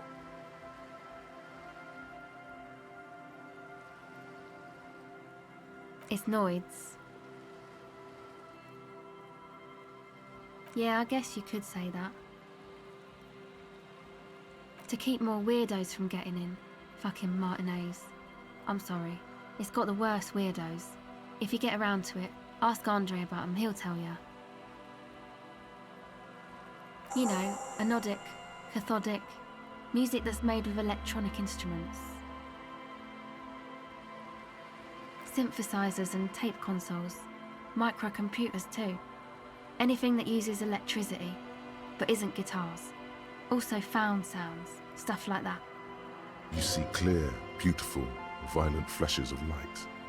Light cutting through a smoke-filled darkness. That is what the future will look like, if it ever comes. Go ahead.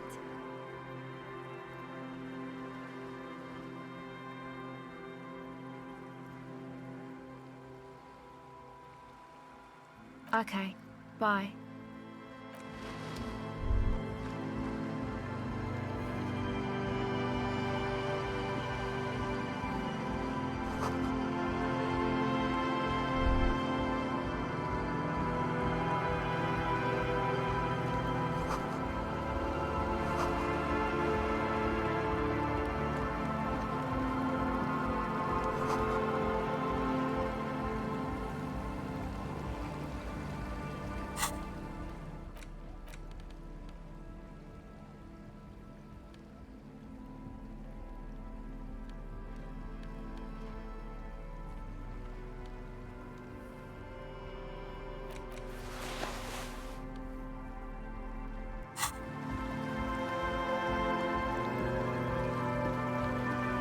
A pane of eternite has been planted into the snow.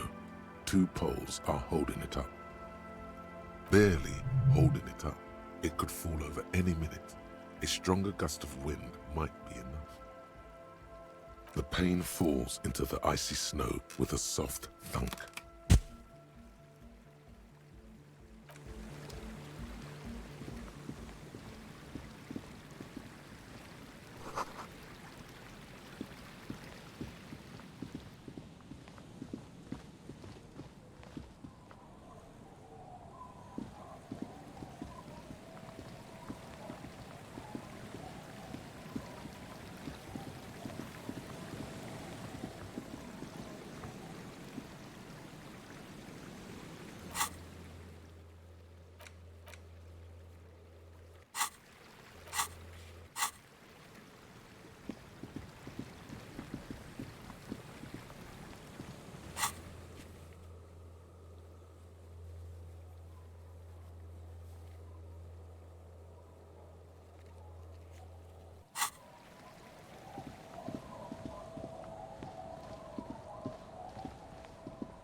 Inside, you see a set of steering levers, a radio microphone. This is Precinct 57. How may I assist you?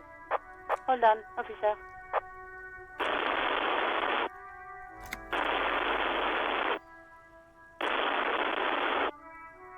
I've I've got Central Jamrock Public Library on the line, and I've already introduced you to their librarian.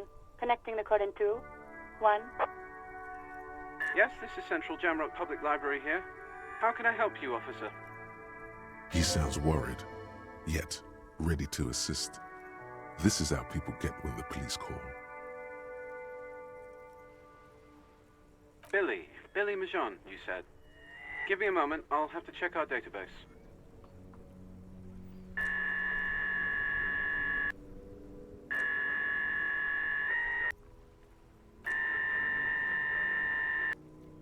On Moreau Drive in central Jamrock, in a darkened hall lit by orange desk lamps far away from the noise outside, a middle-aged man taps commands into an old radio computer.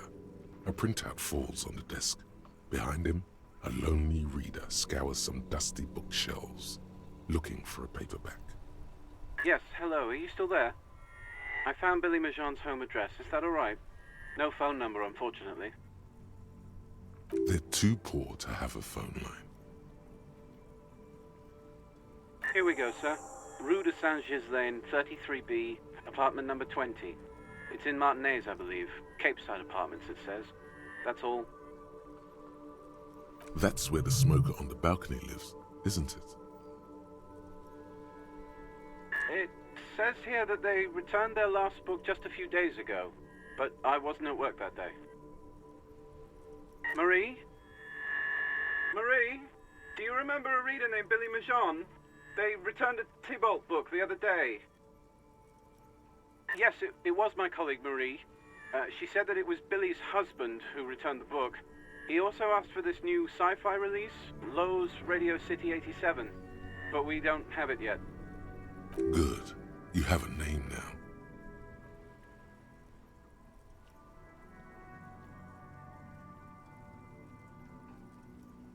Sorry, no. Marie only knows him by sight.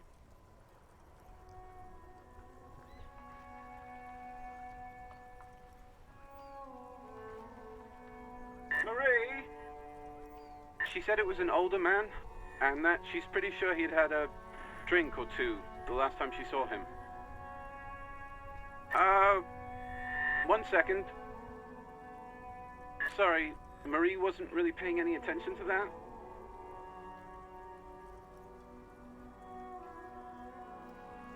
Marie knows Billy. She's been working here longer than me. Sometimes her husband returns some books for her. And then goes for a little drink later, on the lookout. Happy we could help. Goodbye, officer. Anything else you need from me? 57, over and out. In the cabin, you see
a weathered brown door. The number reads 20. The lieutenant motions to you to go ahead and knock. This is the door. You already know it's the right door. This is going to be so hard. Get yourself together. It's just police work. Don't knock! Just leave! You don't need this! You don't need to sad it up! Hello? Who is it? The police. A moment, please give us a moment. There's fear in her voice. Come in. The door is open.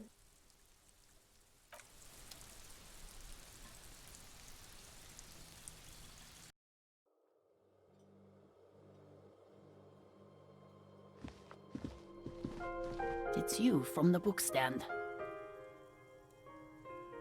She must know you're here because of her husband. I don't think I introduced myself properly. I'm Billy. Would you like something to drink? Tea? Lemonade? We're out of coffee. The lieutenant has taken off his foggy glasses and is busy cleaning them in his handkerchief for now. You're on your own here. He must feel vulnerable without his glasses. Is this why he's letting you take the lead? Is this about Victor, my husband? Is he in some kind of trouble again? I can come pick him up in the station if that's what. No, this is something much worse. Is he in a hospital? How bad is it?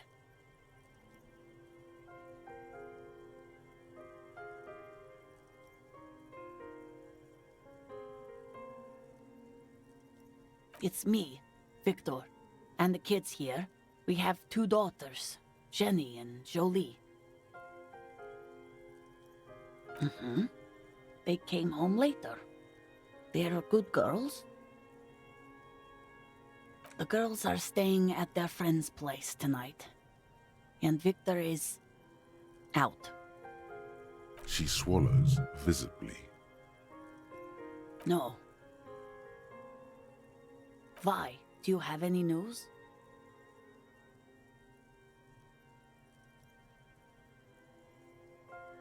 Oh, it's in Jamrock. The one at Mayrow Street. I don't know the official name. Central Jamrock Public Library? I think, yes, if that's the one on Mayrow. It is.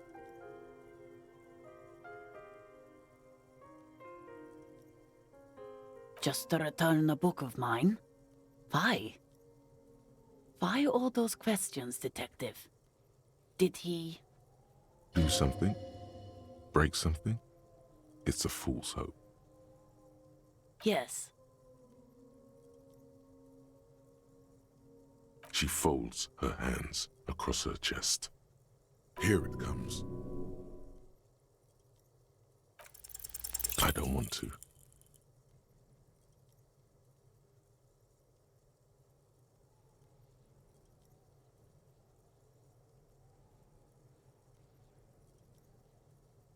I don't want to do this.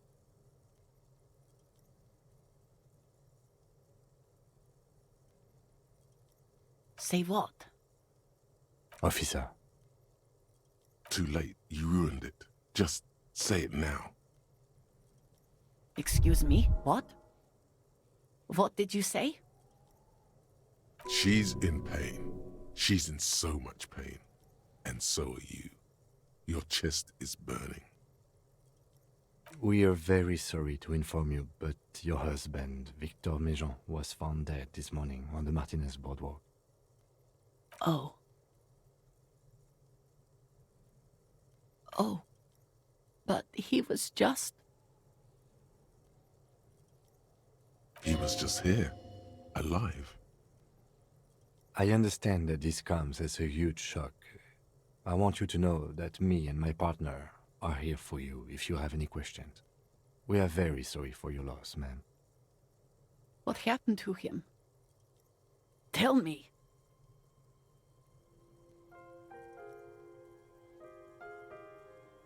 And you just found him there?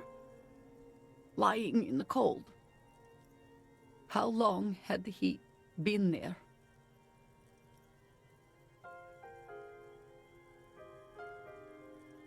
She doesn't reply. Her eyes well up with tears as she struggles to keep it together. You hear the clock ticking in the children's room. Is there anyone we could call for you? A friend, a family member, someone who could be here for you? No. I just need to tell my girls. It burns like acid. God, should I call them? Should I tell them to come home?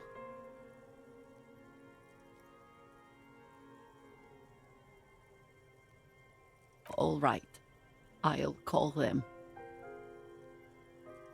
Just tell me, what do I need to do next? Where is he? Can I see him? And who should I contact? He was taken to the city morgue. The local coroner will be contacting you shortly to arrange the funeral. Here's his number, in case you want to contact him earlier. Is there anything else that the RCM could do for you? No, I'll call you if something comes up. I'm still a bit...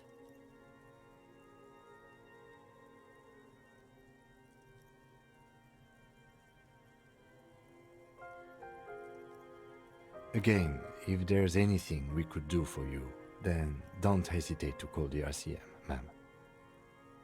She just nods, distant and inconsolable. The bed springs rattle beneath her as she begins to shake. These are her last reserves of strength. Her muscles will give in soon to a scream. I'll take it from here. Thank you. We should step outside and talk.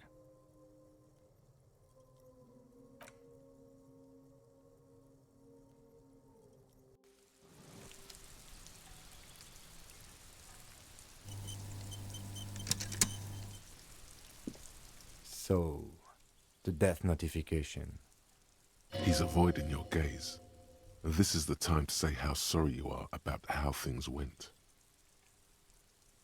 It's all right. Don't worry about it. I'll call the station when we're finished with the day and let them know the name of the deceased. There's not much we can do for them anymore, I'm afraid. They have to. It's not your place to live their lives. That's it. We should get back to our case. There's nothing more we can do here.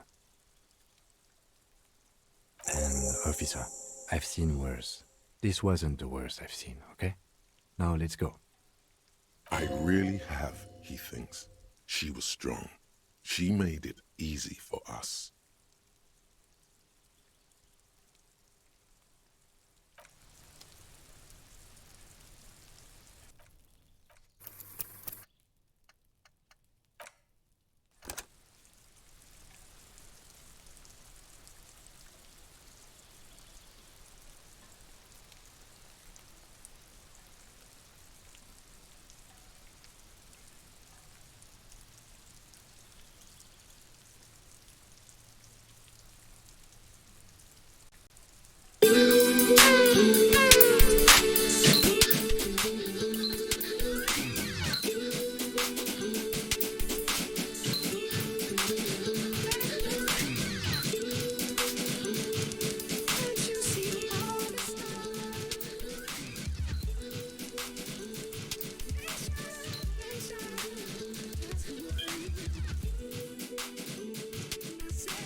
Give her a chance, she other thought. Give her a chance. You other thought. Wanna suck my side, why you hit that cha-cha? You go blah blah. Just put in voila. You ride around my father. Rah rah. One in the club like rah rah. Big ol' club gon' fly. Pills got me far. She say shake out here so damn far.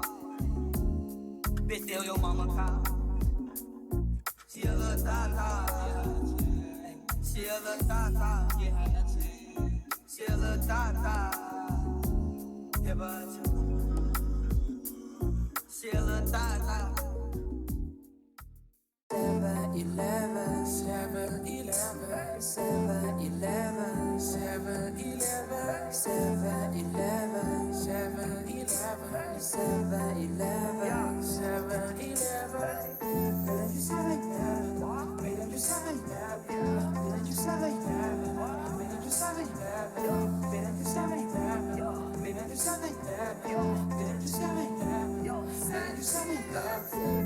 流水的妆，像填饱肚子我会坚持呀。哎，在我眼中最美味可口的就双肩包吧。我胃口再大，全都能装下，自己都感到害怕。担心吵架还非常便宜，全靠是为了买家把别当给我家里，用赚全世界家里，你看到我开你，那肯定晓得了，不用给我打点 bitch。我一杯后狂点水，全都是 on the face， 脏嘴，美食你相当美，味道就像香水。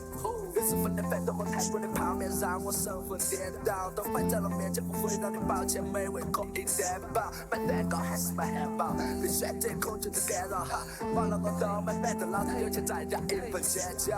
7-Eleven, 7-Eleven, 7-Eleven, 7-Eleven, 7-Eleven, 7-Eleven, 7-Eleven, 7-Eleven.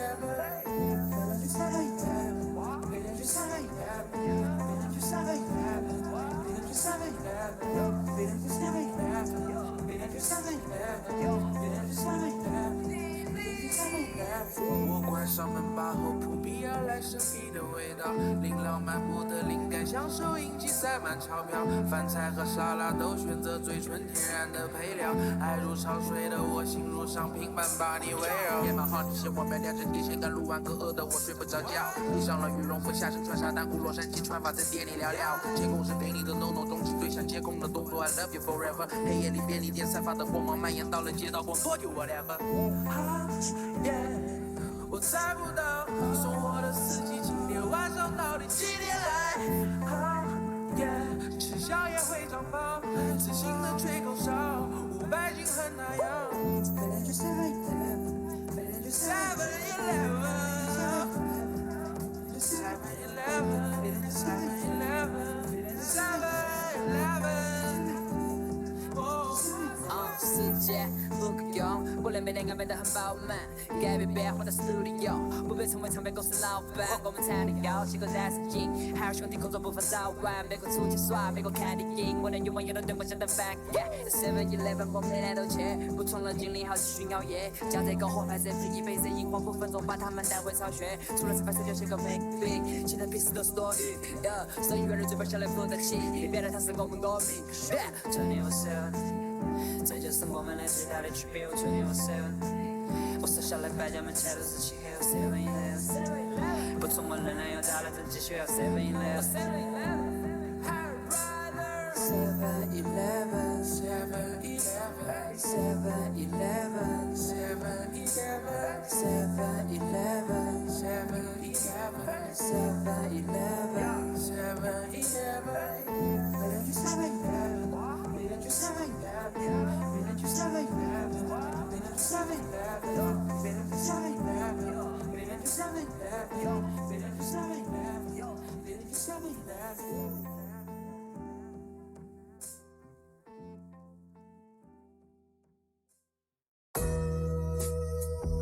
This is for you,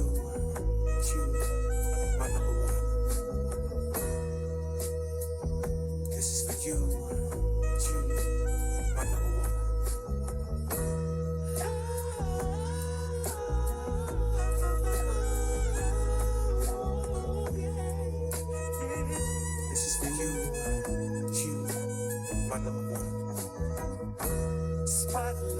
Big stage, 50,000 fans screaming it away. Bodyguards, limousines. This is the way I see you in my dreams. Paparazzi flash, 100 pictures all of you. Hanging on my bedroom wall. I'm a kid again, feel like 13. But I mean, since we fell in love, girl, I'll be here. I'll be your groovy baby. Show up a superstar, yeah. I'm in the moment, man. Give me your autograph. Sign it right here on my heart. I'll be your groovy baby. Cause you are my superstar, yeah. You know moment, man. This is the all that I can. You to show you how son of a way you are. Pronto road, there I am. Jumping and hollering, waving gold there. You notice me, little me. So 12 hours, girl, just to see your pretty face one more time. On my TV, I was first in line. This is a metaphor to show how I adore you, baby. I'll be your baby. Show I'm a superstar, yeah. I'm in the moment, man. Give me your autograph. Sign it right on my heart, like this. I'll be your girl, baby. Cause you are a superstar, yeah. You know moment, man. All that I share to show you how super you are. Tell you know how. Get you special, your love is legendary. I never leave your world. Treat you like a diva, girl. You're all you want. They don't make them like this anymore. So I'll dedicate this to my superstar for all time. I'll be your baby. You are my superstar. I'm in the moment, baby. You're all so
keep moving up and down.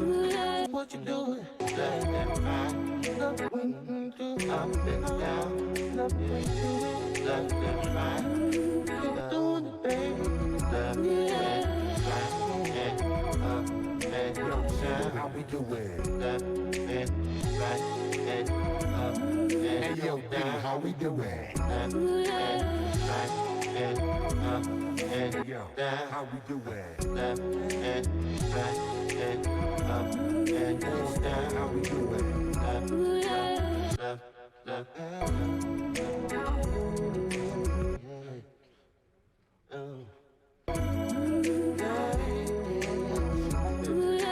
yeah, you are in my world, make you feel like a girl. I rub your back and fulfill your needs. So why don't we just get undressed, bring it to the touch in your embrace. That's what I want.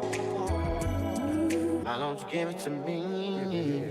I will have you believe there's no reason for you to leave. Stay right here in my arms, in my arms. Hey. I be happy. I be happy. $1 billion dream. Hey. I be having $1 billion dreams, $100 nightmares.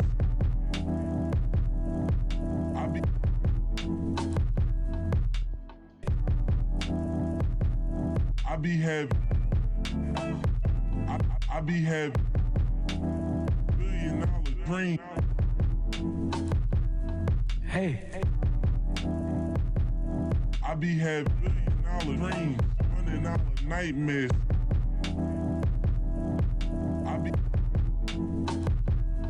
Hey, I be having $1 billion dream. Hey, I be having $1 billion dreams, $100 nightmares.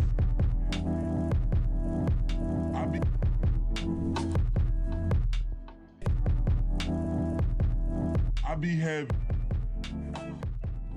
$1 billion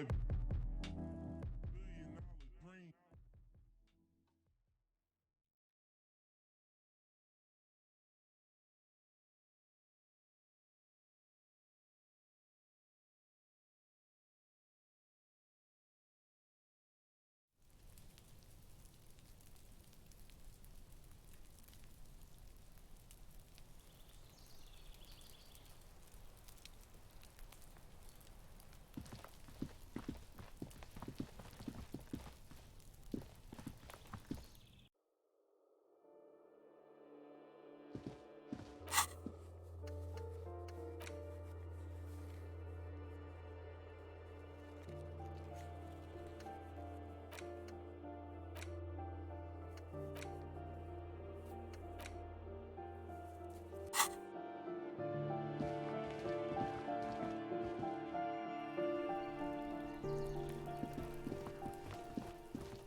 Hi, gendarme. Another rendezvous. Hi. So what brings you here?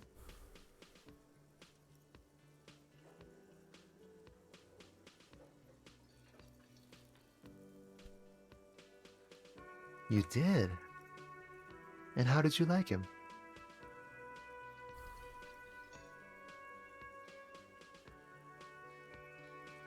Ah, shoot. Why not?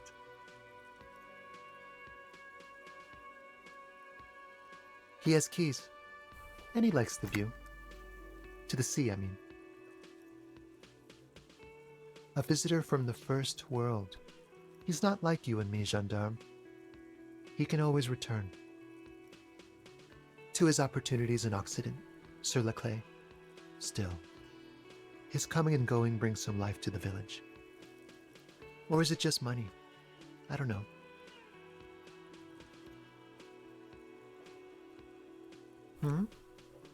What about me, gendarme?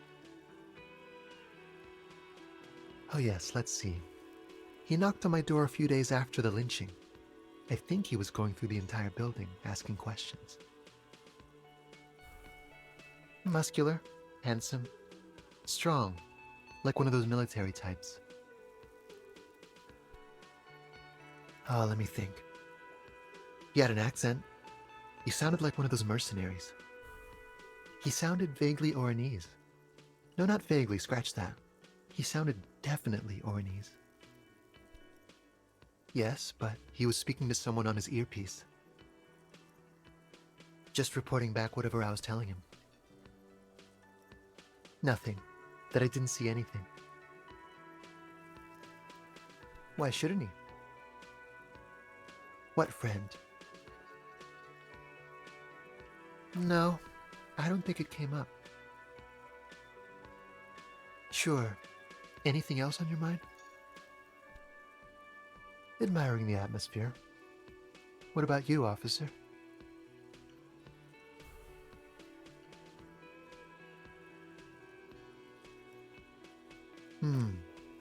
Maybe you should figure it out, detective. It's the sports. He's a sports guy, all about that physical prowess and athletic skill. Nothing else here. Bye-bye, gendarme.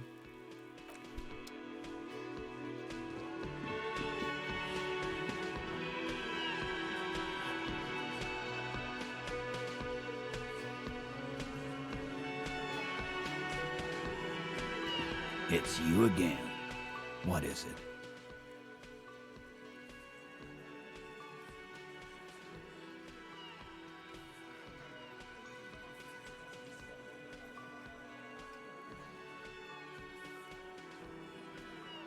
A witness? You ain't got shit. The locals would never come to you with this. That's just cop tactics, Titus. Next, he's gonna tell you one of us already rolled on the others, and is in witness protection. Well, let's hear it then. Who is your mystery fella? He's not alarmed by the sudden appearance of a witness, but he is surprised. This goes without saying, but nonetheless, don't give out his name. Yeah, right. Like we wouldn't know if an MI plant was in our town. Nice try, right? MI is short for Moral Intern. Moral Intern is short for Moralist International, the coalition that runs Revachol. I've seen this shit a million times, Titus. Fly fishing. They are desperate. Tell us, Copper, what wacky claims did he make?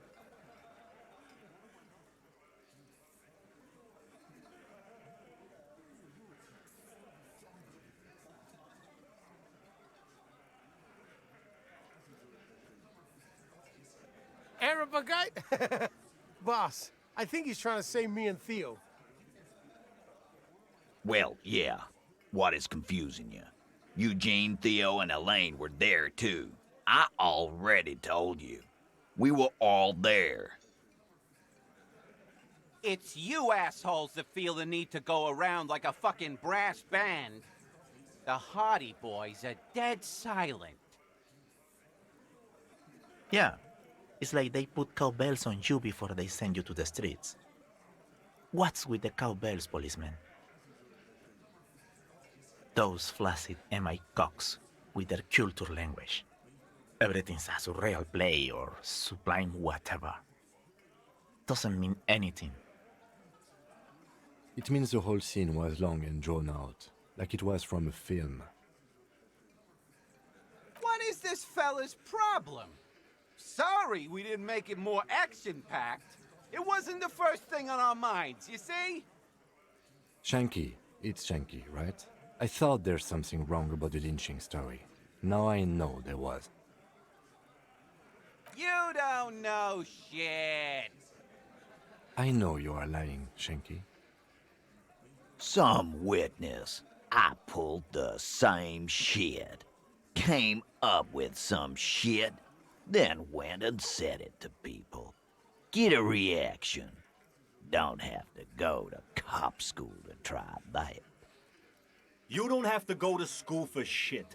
I never went to school, and I'm doing great. You're doing a hell of a job, man. Hell of a job.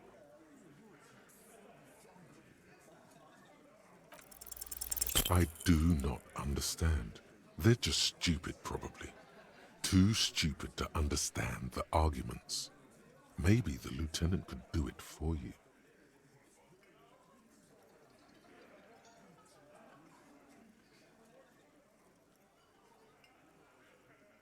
Thanks for your time, Titus. Case closed. Let's go, officer. Huh?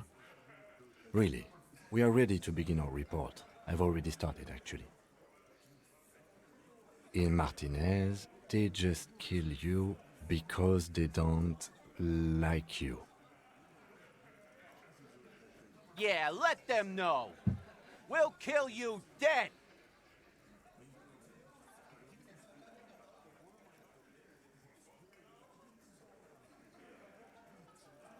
Yeah, we liked it.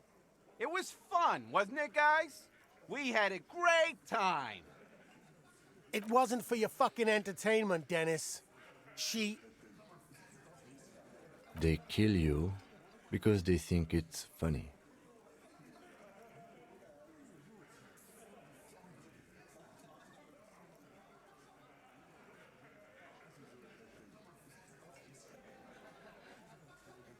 It wasn't that.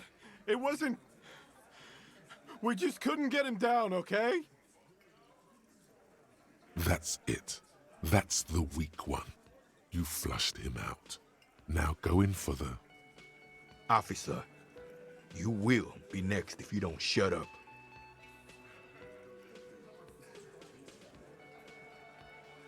He's onto you. He knows what you're trying to do. Steel yourself. Push on. Just ignore Theo.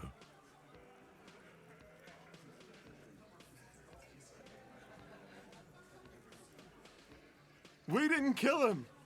We didn't even hang him. He was dead when... Shut up, Angus! Fatty!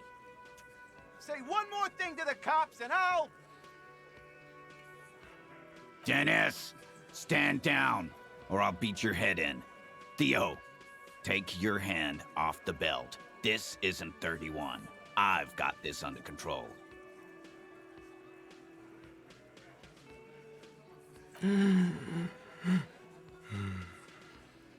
Angie, where's your goddamn inhaler? You sound like you're dying. I left it home. I can't get it. I'm too fucked. I'm sorry. Why are you so fucking fat, Angus? Now it's all pointless. Because of you. You wasted my time. I told you, Titus. I told you just give her up. Lizzie, your help is no longer needed here. Go tell Everard. Fine. I'll tell him. After a long walk along the coast.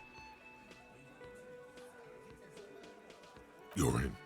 He's all yours. Questions?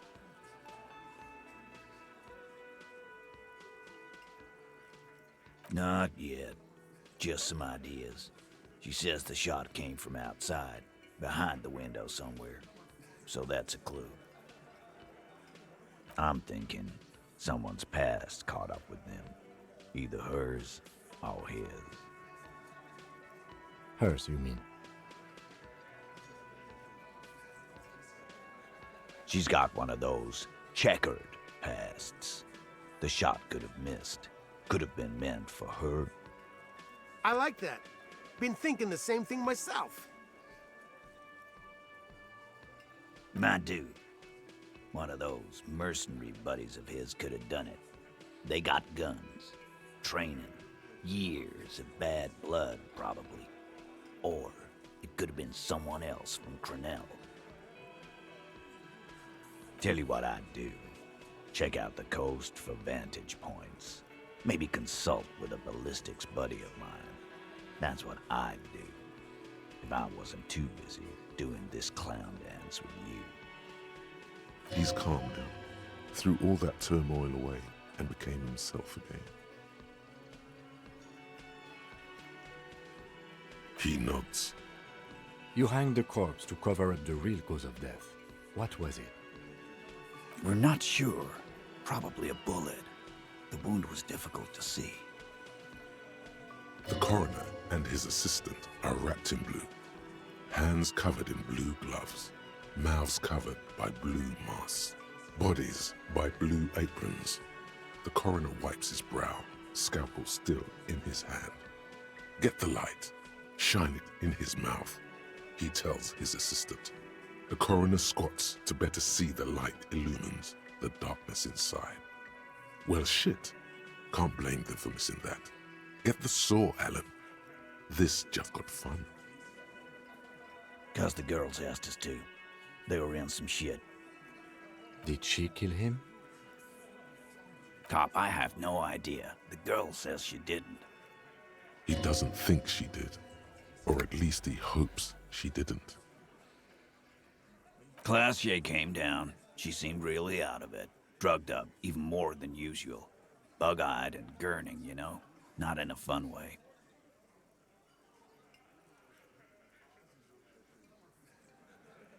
It looked like she'd redosed after something went down. I've seen that look before. She was scared. I knew someone had died. I've done this job for 10 years. I've seen it before. It's the politician in the motel room with the dead hooker scenario. Only in reverse. Good analogy, boss. You don't get to talk yet, Shanky. You're still on the bench. And you keep taking it easy too, Angus. We went upstairs. Sure as day the Merc was dead. There was a bullet hole through the window. Fucking dirty sheets and bottles everywhere. Tibbs patched the window. And the corpse. We hanged. Nah, he's my brother. He's in the window replacement business. You may have noticed our girl's in some shit of her own. The can't show up on police radar kind. There are people after her. From the old world. Where she came from. They're powerful. Connected to the moral intern. She's clearly afraid for her life. Says if she showed up in your systems, she'd be ghosted away. And why would you help someone like that? By taking on a murder? Why would I? I guess we abide all sorts of runaways and losers here. It's a Martinez thing. In a manner of speaking. We had help from another girl. It was her idea to hang him, and I liked it, for political reasons. It sent a good message.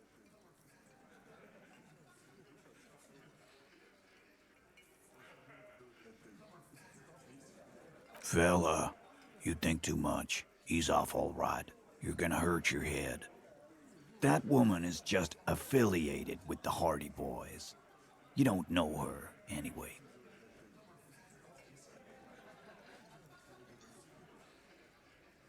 Nope. You're not getting to her. It's Klasia you want to talk to. You do that. Hey, cop. Before you go. Suddenly, the wind picks up outside. You hear it rattling the large windows in their frames. It carries newspapers, circles the whirling in rags in a warm column. She, Klasia, came to Martinez to hide. Many of us did. This is where you wash up when there's nowhere left to go. The Union takes you in. Now, she refused that protection. But That's right. If we didn't take care of the people who end up here, this place would just be a couple of ruins and some cargo containers. We'll take that into account.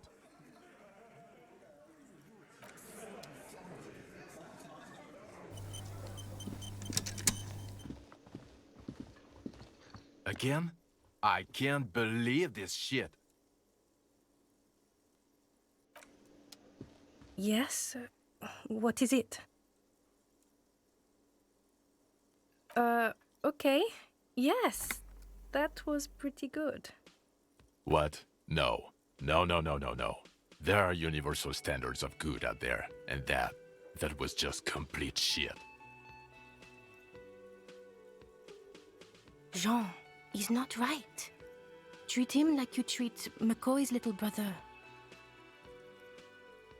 Lieutenant W. Freighter, John Archetype McCoy's younger brother, Lance McCoy, although a man of 32 years, will mentally never surpass a 6-year-old.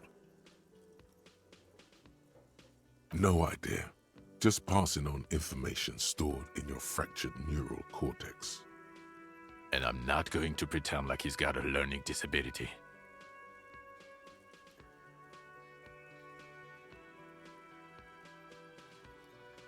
You think so? It was very nice. Different, but good kind of different. I liked it.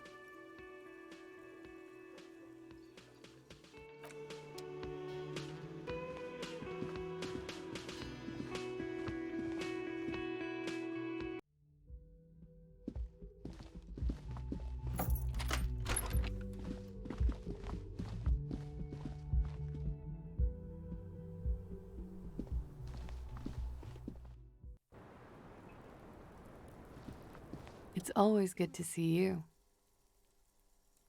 Something in her demeanor has changed. She's tired, consigned to her fate, to being here with you and what's to come. She looks back.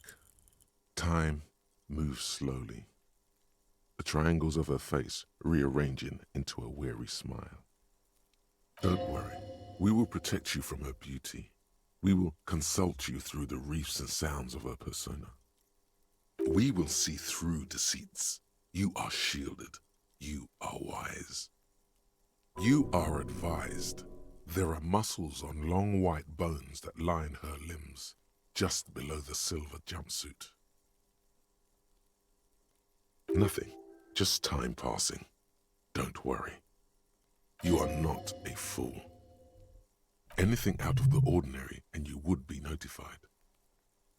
Air moves in your windpipe. Your heart beats. You're a detective. Get back to detecting. The strange moment ends. It was brief, no longer than 2.2 seconds. I understand. Just like that. No resistance. Her shoulders are slouched, her feet long and straight. I know. For what it's worth, I'm sorry. For all of this, for wasting your time. Why did you waste our time then? Because of the Hardys. I couldn't just dispense with them. They were only trying to help me. Out of the shit I'd gotten into. Is she implying the Hardy Boys are the law? You're right. There's more. You answer to the coalition government, and by extension, the moral intern. Briefly glancing over her shoulder to the sea, as she's done time and time again. A grand expanse of water reaches over the bay and to the horizon, grey and pale violet in the morning light. The pale, the Muindi Isola, the Occident, and then Oranje, the old, old world.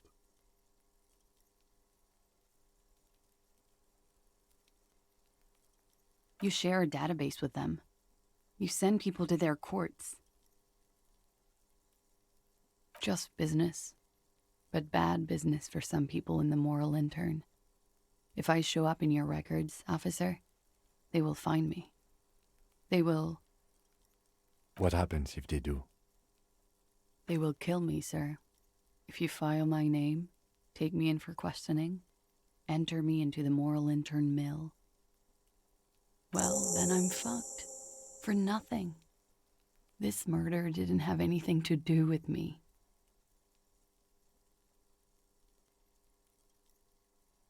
It's not nice, but it's not illegal. Not here in Ravachol, or even in Oranje. What exactly did you do? Industrial espionage. I joined a business collective with the intention of betraying them. I did my job well enough to be asked to do it again. With a bigger company.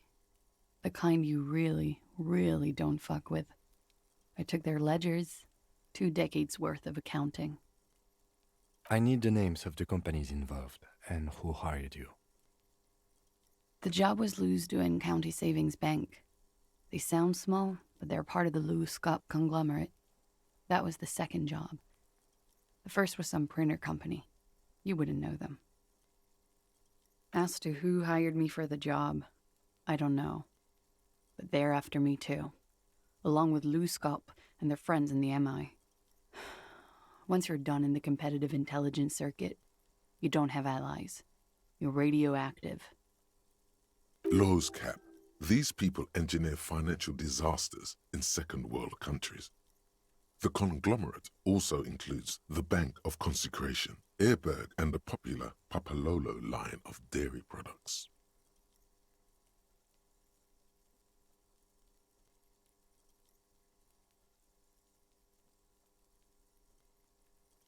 It is. Many people lost their jobs. Not just C-suite. Ordinary people. What I did to get to accounting... A lot of people got hurt. But that's just more of my shit you shouldn't have to deal with. You're solving a murder. We were there. Together. In bed, I mean. Okay.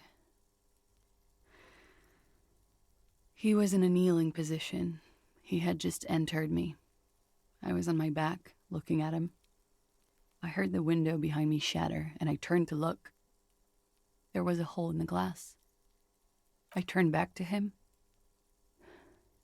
His eyes were looking through me, and his mouth was open, dumb. I could see. I could...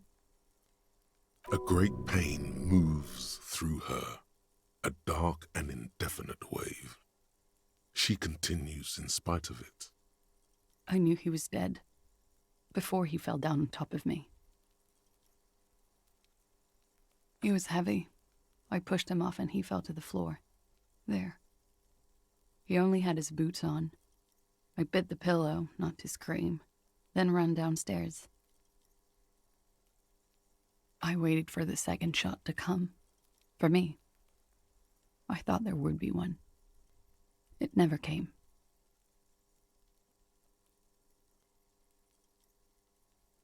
So am I. She throws it away and immediately proceeds to light another one. What time was this? When did it happen? It would help us if you could be as precise as possible. 11:30 to 12:15. I don't know the exact time. Around midnight. It's okay. Were you inebriated? Not as much as usual. He'd done a line, plus other things. I was drinking. Wait. Titus said she was gurning her jaw off, much more than usual. Oh, yeah. I did one of his lines, just to clear my head. Good thinking. Clear your head. You should clear your head. Get into his mindset. Did you hear or see the shooter in the course of this? No.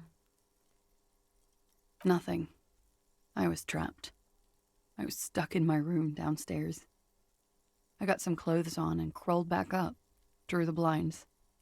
Blood was coming from his mouth. Not a lot. just a little. He was still on the floor, slouched. I couldn't be there with him anymore, so I ran down and out of my room, into the hallway, down the stairs. I knew there would be people there. When he was shot? I may have. I don't know. I couldn't hear anything over the glass exploding. Sylvie was tending the bar. A lot of people were there. The Hardys were at the table in front of the stage. I think the Union box was full. Ruby was there too. They were having such a good time. I sat down and they all welcomed me. I didn't even have to say anything. Ruby knew something was wrong. Ruby? Ruby. You know, the leader. The leader? Of what? The Hardy Boys. Well, nominally, yes.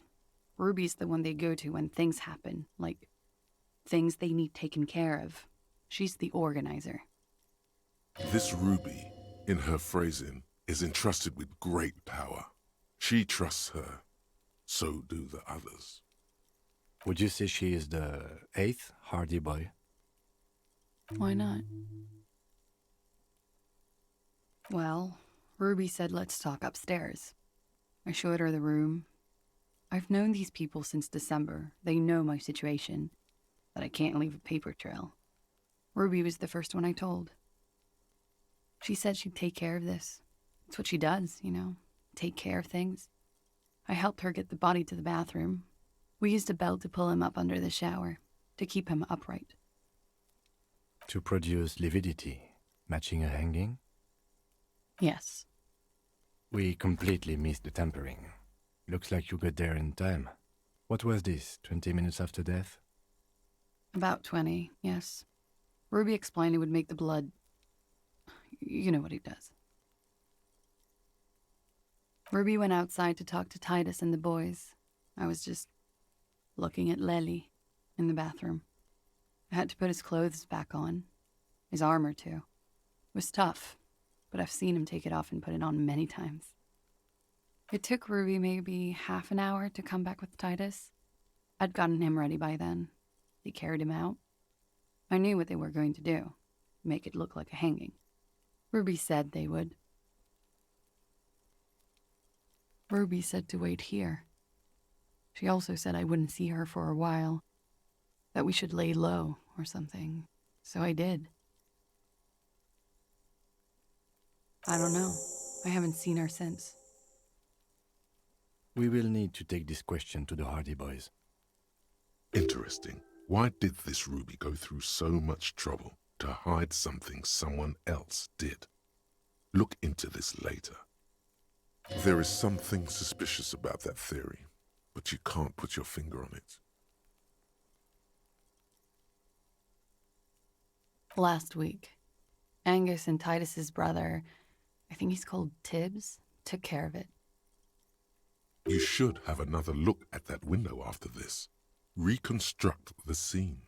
It's right there.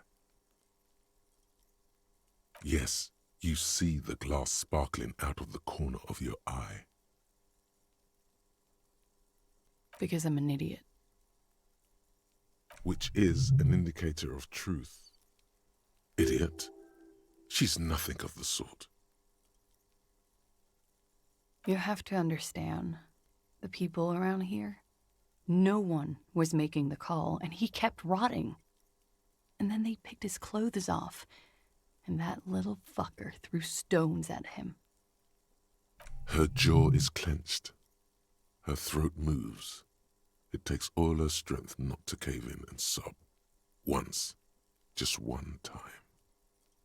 He kept throwing stones at him for 3 days. I could hear the thud. Thud. So I called you. I hope with all my heart it's not the last thing I do in Ravachol. She definitely called the cops. That was task complete. It could not have been a lie. That is impossible. That's the first thing that went through my head when I heard the glass break. I thought they'd found me. They've killed him to punish me. All last week, I've tried not to talk to anyone or be seen with anyone so they wouldn't be hurt. I've come to understand, however, this is paranoia. What happened didn't have anything to do with me.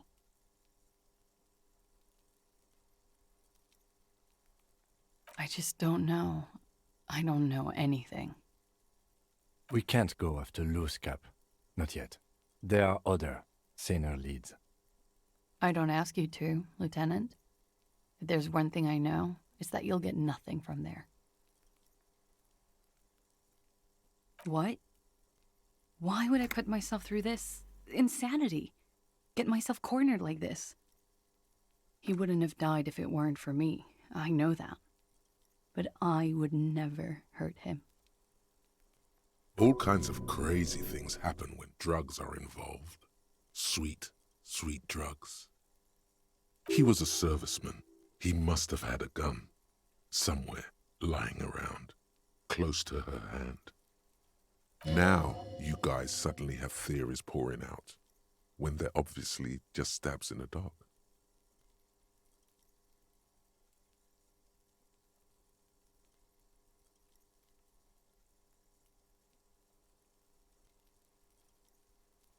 No. I specifically asked him not to carry firearms when he was with me. He only had his stupid armor. What does that mean? Do drugs make you aggressive? No. People don't take drugs to kill each other. They take them to feel okay with each other. I thought you Ravishal people would be more enlightened on this. I'm sorry, officer. I'm under some stress here. I'm sad to hear that. They must have said it in some fit of frustration or under pressure. They couldn't have meant it. I've talked to them after it happened. No one has implicated me. I did not kill him to defend myself from rape. I told you before. That wasn't what happened. Like what? She nods, silently. She doesn't even smoke. Just picks up the cold coffee and holds it in her hands. He's thinking, are we done here? Or maybe you should take her to the station for safekeeping. She lied to you, and she's a flight risk.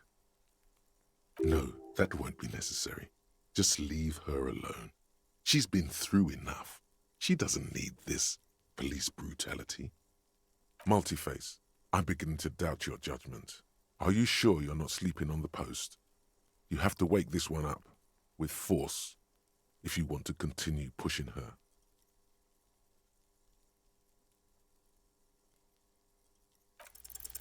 But we are awake, sire. She has been forthcoming with sordid details women usually conceal. Most shocking details of the sexual kind. We are a bulwark, unbreached. Get a hold of yourself just once, will you? Try to look past the sexually lax morals and do some police work. So you say, but give us one example of deceit. Just one example.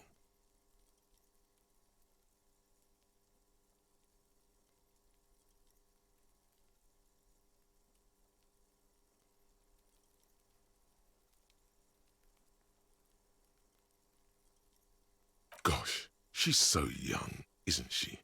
She would look spectacular in a starring role. Be careful not to look too long into her soon-to-be famous face, lest it make you look like an indecisive suitor. It looks like this one's not waking up. You'll have to do it without pushing her further. At least for now.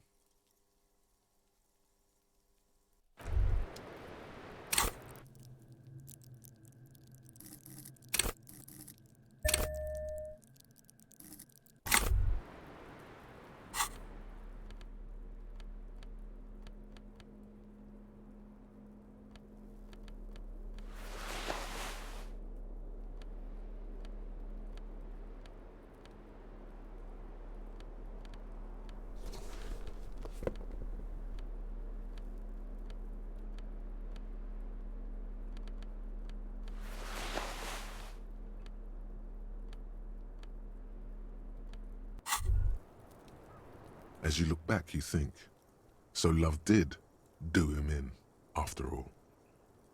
If it weren't for her, he would not have been there. The shot would not have connected with his soft palate. She's silent, holding on to her coffee mug. No vapor rises from it. It's cold. Remember this silence. The lady is dangerous. People suffer around her. Yeah. I'd like to think he didn't love me, or that it was chemically induced and not real. Easier that way. I don't know.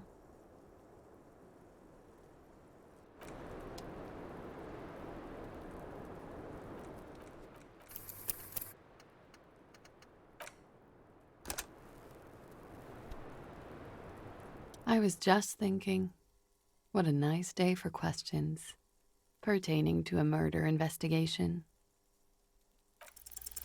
Who? What? Dear God, you've been lied to. She could have killed her lover and lied to everyone. She's not candid at all. She's smoke and mirrors and will-o-wisps. She probably didn't give you her real name either. Why would she? Arrest her immediately before she further entangles you in her web of lies.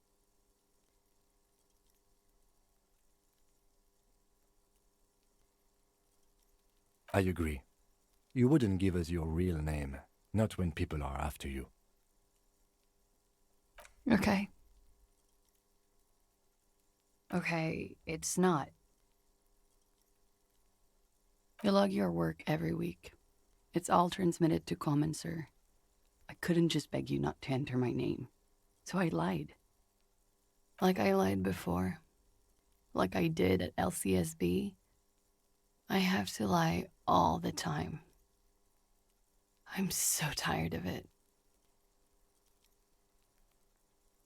No. It's submerged in a plastic buoy on the coast, in the reeds. It just doesn't say Clausia Amandu. It says Anouk Mea Smith. Falsified documents? Passport and visa. Given to me by my employer. I can't even use them.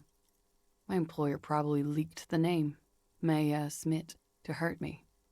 Why would they do that? I didn't show up to a rendezvous. They don't take that lightly. I didn't show up because I was afraid they'd do something to me. The job was finished. I'm just a liability now. She fears an arrest right here and now. This has been an awful turn of events for her.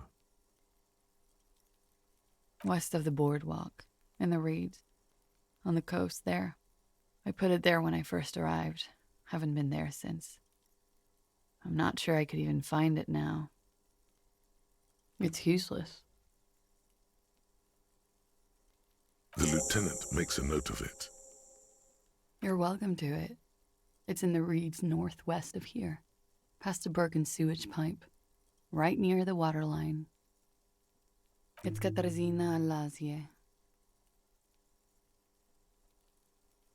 It's a Grad name, Jimsk or Yugo-Grad in origin, not Occidental at all. Smells of motor oil, tiger, economic desolation, and rock music-infused alcoholism.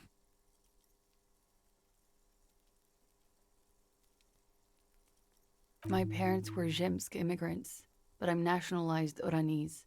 All I remember is Oranie. Alasie is my father's name. She nods. Her round eyes meet yours. They seem moist from the wind on the roof. She nods, her back straight, ready for whatever is next. I did. What is this? I called your desk or whatever it is. The numbers are all over town. Call 8-100-2 for emergencies. There was an older woman on the other end. It sounded like she was smoking. She took my complaint. She coughed. That is the emergencies desk number. Anyone could know that, sire, by looking around and calling the desk. I don't believe a single word she says. What time did you make the call? Thursday night. It was late, sometime after 12. It checks out.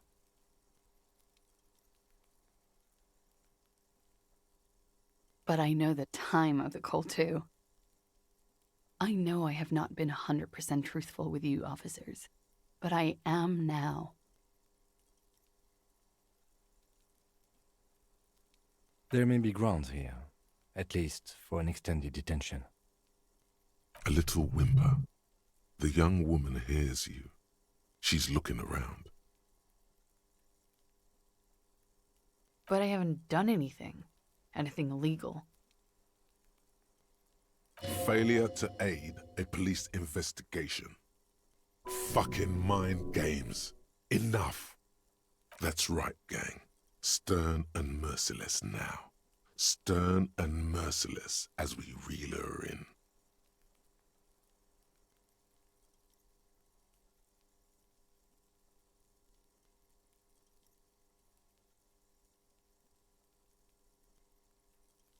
The lieutenant produces a pair of handcuffs. Please, no. I think I know who did it. I know who shot Leslie. You know it wasn't me. Why would I do it? I have no motive. She's silent for a second, as if looking into herself for certainty. Then, in a hushed voice, she says gearing up for this betrayal is hard for her. Ruby. She has this thing for me ever since I met her and the boys downstairs. She's been pretty frank about what she wants. What she's saying is sex. Sex. And more. I made the mistake of confiding in her. I told her I was on the run. She started protecting me. It became an unhealthy relationship. When I started spending time with Lely, she told me to end it. Said there would be shit if I didn't. It was not a good meeting. We stopped talking after that, but... I don't understand. What exactly in your relationship made you think she's romantically interested in you? She said she's in love with me. She even asked me to run away with her when I told her I'm a fugitive. She started developing notions about our relationship. And you led her on? A little. I was flattered, you know? But then I had to let her off, and it was not easy. I came to regret being friendly with her. We maybe kissed, nothing more. I know what it sounds like. That's why I didn't want to tell you before. But she knew what had happened when I came downstairs. Somehow, she knew Lely was dead. She wasn't surprised at all. When we came up here, she was calm as a stone, too. She cleaned it all up like she had a plan. This is a familiar theory. You had it too, remember? Could it be that Ruby was covering up after herself, the lynching?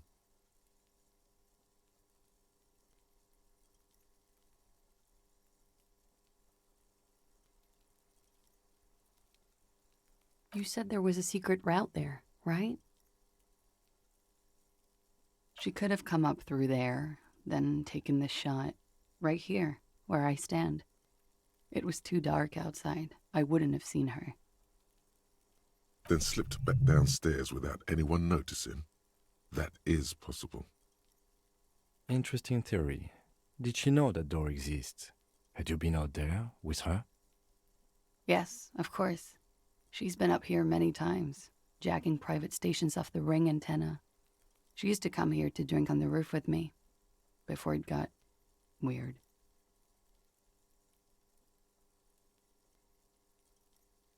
She came over one night, drunk, said she'd turn my life into a living hell. I've been threatened before, so I can tell when someone knows how to do it. And she's a pro. She must be. To keep the Hardys in line. I tried severing ties with her after that. I thought it had worked, but... Some of that fear is still with her. She exhales sharply. What are you talking about? She's afraid you'll arrest her. Okay, and what? Arrest the liar now. Why? She told us some pretty interesting things there. Don't arrest her. Push her a bit more, but then let her off. That Ruby theory was solid. And she's beautiful.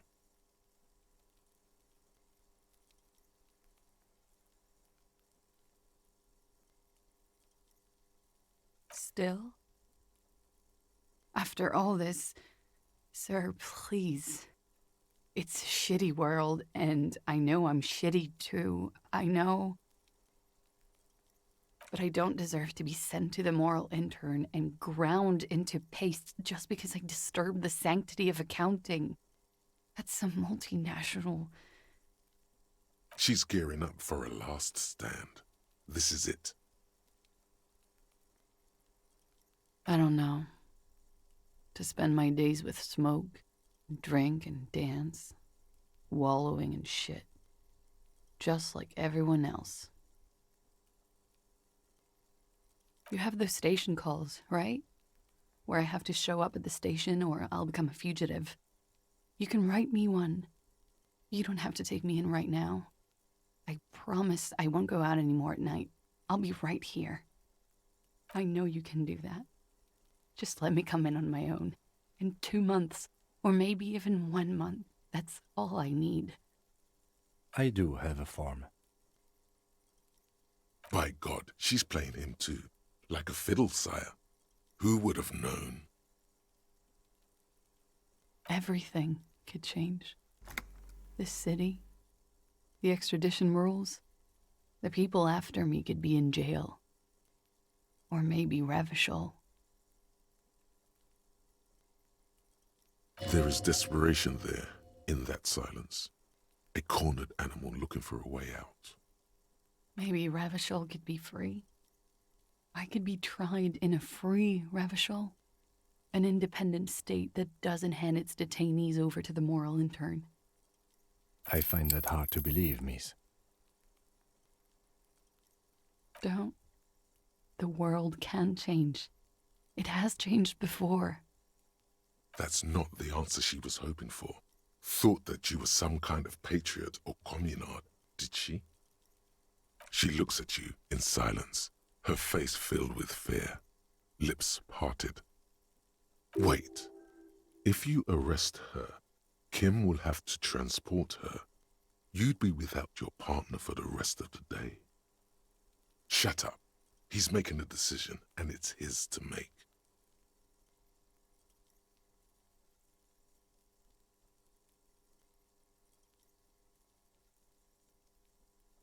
I will escort you to the motor carriage outside, miss. With a muffled whimper, she extends her wrists. They're white, bony, exposed below the rolled-up sleeves of her jumpsuit. This won't be necessary. I will take you to Station 57 myself and slow the extradition process as much as I can. It may be possible to stall it indefinitely, but you will be safer there for the purposes of this investigation. I can do this on my own. She's not an immediate flight risk. See you tomorrow morning, officer. Downstairs at the Whirling in Rags.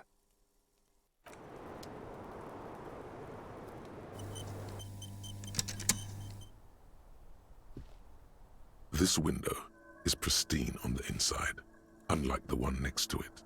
Light from the desk lamp reflects off the glass in an untarnished golden halo. Golden light melts away into the blue, glassy darkness of your mind. In it are two neon-lit shapes, a man and a woman on the single bed. Like the witness said, the man is kneeling, the woman is on her back.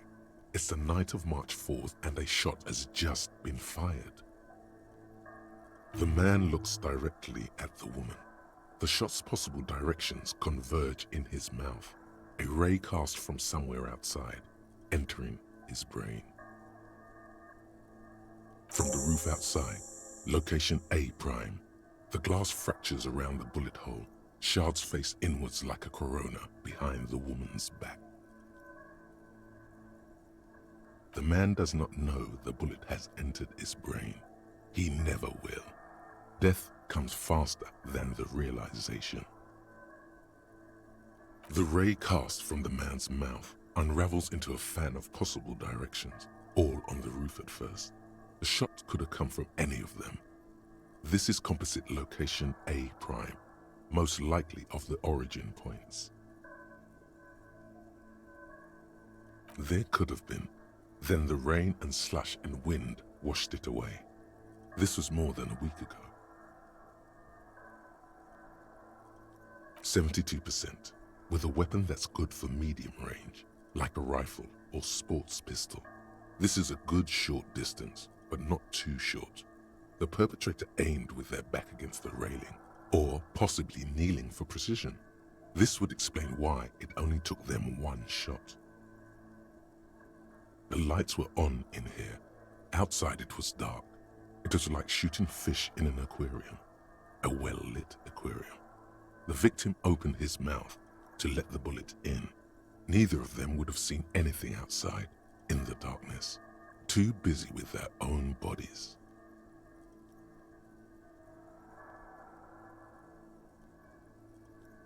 Point X would contradict the woman's testimony, rendering the entire proposition void.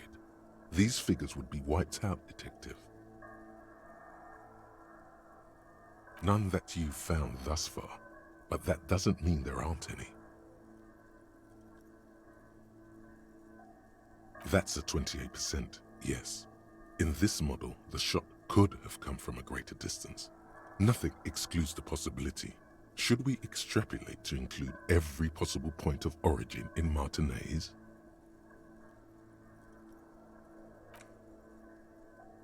According to your map of the district, this shot could have come from a wide angle of locations, starting with the northern edge of the abandoned boardwalk, ending with an islet in the bay. Let's call them B prime. B prime for boardwalk, B double prime for Land's End, and B triple prime for the islet, detective. There may be smaller points in between, but those are too fine to zoom in on. 700 meters away, the likeliest of these B positions, 20% chance. A skilled sniper could have made the shot, provided he had a safe sniper's nest. Even with the light on inside, we're talking military training. At that distance, the perpetrator would have had to take wind direction into account. 1.2 kilometers away, the least likely of these positions, let's say 3%. A truly skilled sniper could have done it, possibly from a tent. No, too far-fetched. 1 kilometer away, a point beyond the docks, on an islet in the bay. The fort is ruined, but the perpetrator may have found a stable spot on the beaches surrounding it, where the concrete crumbles into the sea, as you saw in the coin-operated viewer. The shot would have been a small miracle, 5% likelihood. There is an extremely narrow field of view from the bay to the window, between Rue de Saint-Ghislain 10 and 33A. The angle would have been extreme, and access to the islets is questionable. It is possible that it came from B prime, the boardwalk, B double prime, Land's End, or B triple prime, the islet. You can't know for sure until you investigate those locations. The lieutenant would probably agree that, in this situation, it's best to be thorough.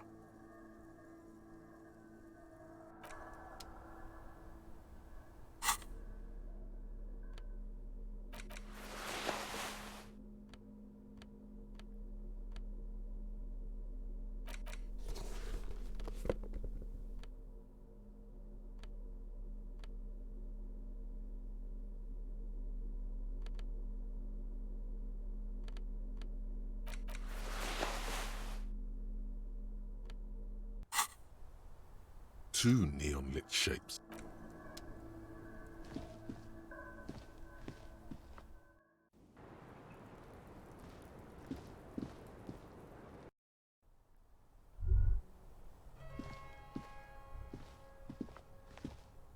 clearly see footprints in the downy.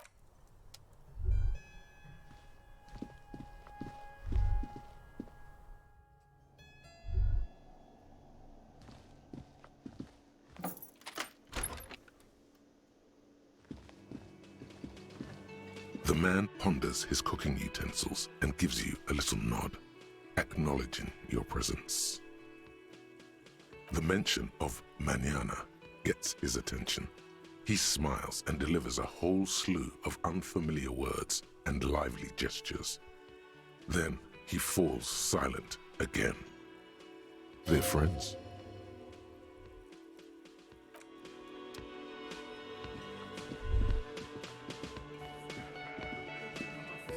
Just dragged her away, huh? Stone cold. Didn't think you had it in you. Yeah, you ruthless son of a bitch. I certainly didn't have it in me. I always let the pretty ones go. I'm soft like that. Yeah, like when we let old Clancy's widow walk. Oh, Denise, the diner girl. The milk rack on that one. Can't say I wasn't sad to see her go. Our Clausia there. Her face when your friend walked her out. Goddamn.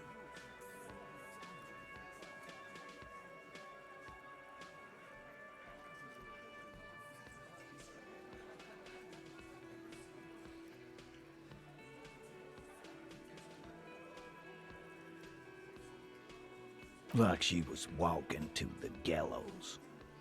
He avoided looking her straight in the eye. You would have too. Yes. Normal. Nothing to do about it now, I guess. I just hope she can gain her way through the system and come out the other way. Don't think I forgot how I specifically let you know how I felt about her arrest either. Now, what do you want? Why?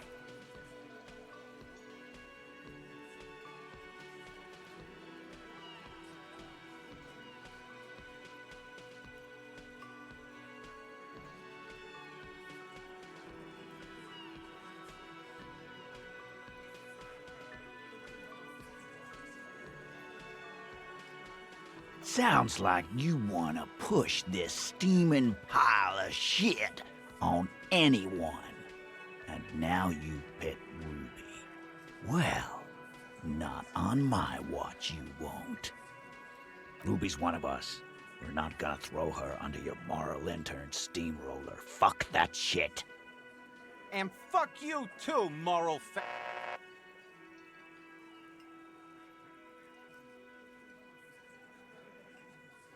That's nothing. That's just legalese. You don't even have a sound theory. I don't want to be rude, but we're trying to get some R&R here. Think you could fuck off now? A sudden flash of lightning in your neocortex. The hostel cafeteria is lit by its airy blaze. Floor plans, bullet trajectories, webs of human emotion, all channeled into a single thought. Because she was here, all night, with us. He's cobbling together shit so he can put her away. It's Cop 101.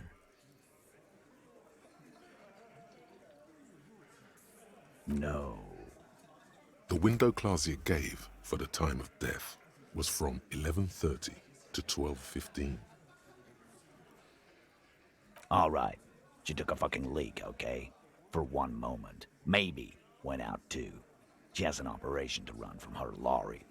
We're not getting into what that operation is again, Cop. And just 'cause she was gone for 5 minutes doesn't mean she magically got to the roof and shot him. I've been through this. It's not plausible. All right, we're in. We got Ruby unaccounted for sometime during the window. This was crucial. Now let's place her on that roof.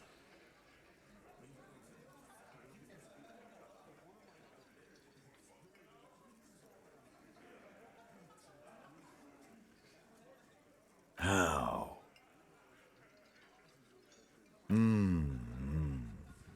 People say there was a pinball arcade here, sometime before the hostel. What was it called, Theo? East Delta Pinball Arcade. Weird place. Went bankrupt.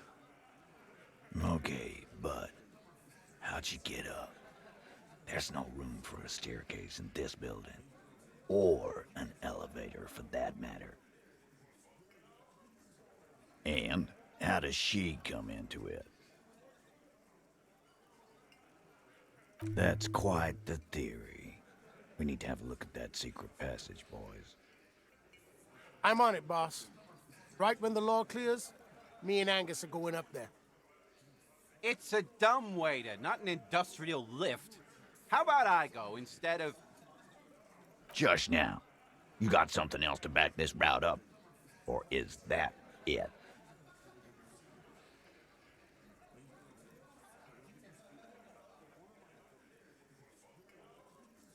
Footprints. Recent.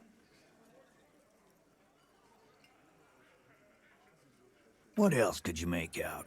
How recent? What size?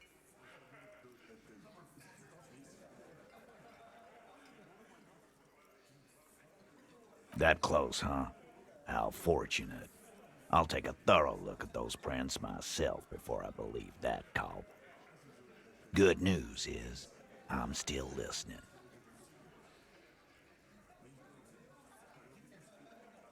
I don't like guessing, Cole. No one does.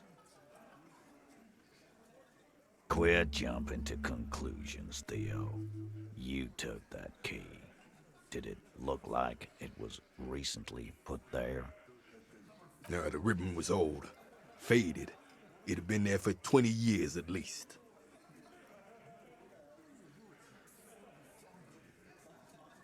Why? This doesn't make sense. It's damn interesting, but it doesn't fit well, and you know it. It doesn't fit well, but it fits, and he knows it.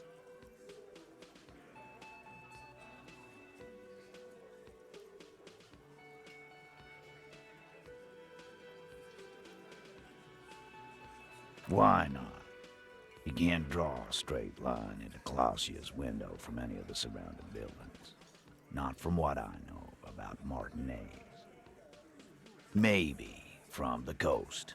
But like I said, I've been too busy dealing with you idiots. So no, I don't think it was a sniper. It was close up. 72%. There's a percentage and all. Where'd you get it from? Your guys in the lab? No, you can't. I know what you did here on the weekend. People talk. And what they say doesn't sound like a science cop. You're a madman. Those numbers were an ass pull, man. Yeah, and they don't put her on the roof either. It's just mambo jumbo. He hasn't got shit.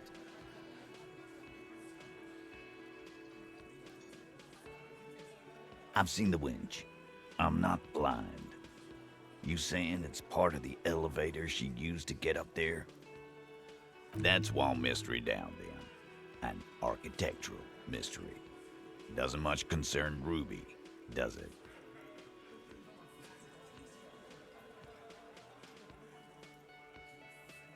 Right. What the fuck does that got to do with Ruby?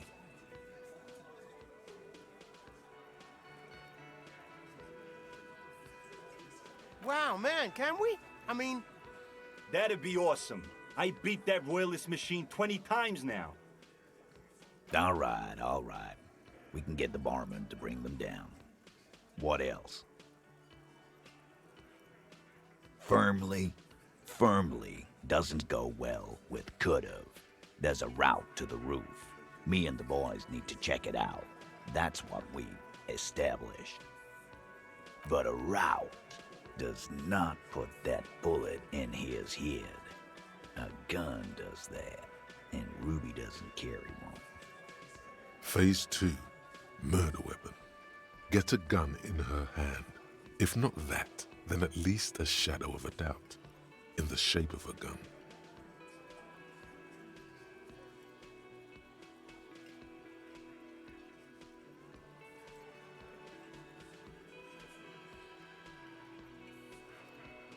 You lost your gun? What an idiot! Tell me, did you lose it before the murder? No, you didn't. And Ruby didn't use your lost gun to kill him. Stop thinking about your lost gun, damn it. You'll get a heart attack. That looks antique. A Belle McGrave. It's inoperable. Where'd you get it? Also inoperable? God damn it. We need to close that dump down for good. Okay, I see your point. There are guns lying around. Damn it. I thought we'd found all the old spots. Why was that still there? We just missed one. Ruby doesn't know this place, boss. Just these cops digging up shit. God damn. That's just about your favorite topic, isn't it? Every fucking 5 seconds. Trouble. This is Revachol. Even the roidheads in the gym had a carbine. No one has trouble getting a gun. I still never saw her carry one. He's angry because he knows you're right. What he's saying only confirms your theory.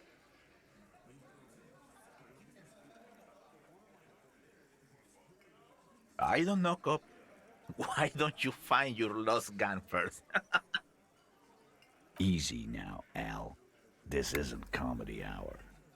Titus, we're not seriously considering it, are we? Ruby wouldn't do this. Why would she do something like this? Phase 3. Motive. The last component.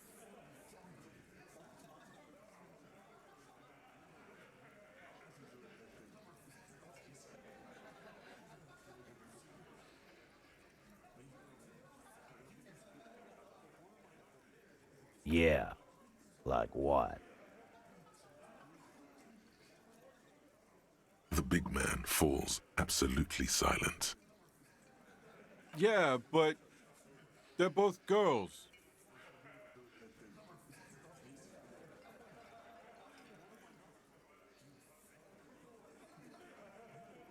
Yeah? No. Ruby's got more balls than a ball pit. You'd have to be an idiot not to... Guys, I'm not the only one who knew. Right? Knew what? First he says she's murdered him. Now she's a too? It's a lie. Come on, Glenn. She likes Monica's titties more than you do. Everyone knows which way the wind blows there. I did. I knew it. That's why she didn't fuck me at Fatty's birthday party. She didn't fuck you, 'cause you're 40, and you still live with your mom, Dennis.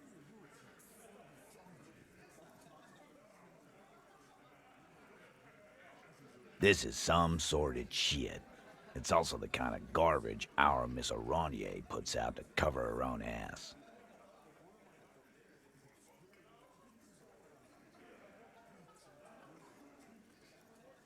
That Ruby is queer as cabaret, now that I start thinking about it. I don't know why I didn't see it earlier. And that's okay. Some are queerer than others. You can still be a Hardy. But if you bring your own personal shit into our outfit... If that's the case, then it's not right. But it's not the case, right? There are many pieces that fit together that way, Eugene. Face it.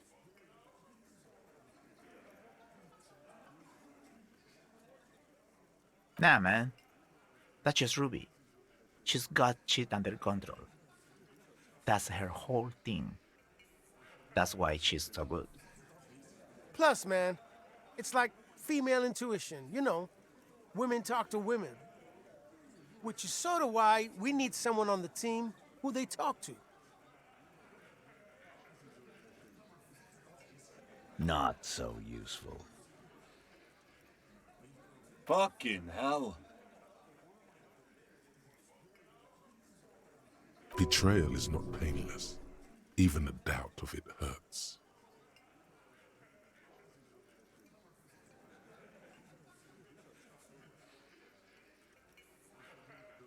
There's no fucking leadership challenge. Just when I thought you were taking this seriously, cop, you put your head in your ass. Man, now he's just throwing shit against the wall to see what sticks. And I suppose you have a theory about that too, cop. Like fuck she was. She had, like, a fully formed plan and shit. Right when she came back downstairs. Really, Shanks? Claudia wanted to talk to another girl, that's all. She was just the first one up there. I could have come up with that plan if I'd have been first. Time for a logics demonstration.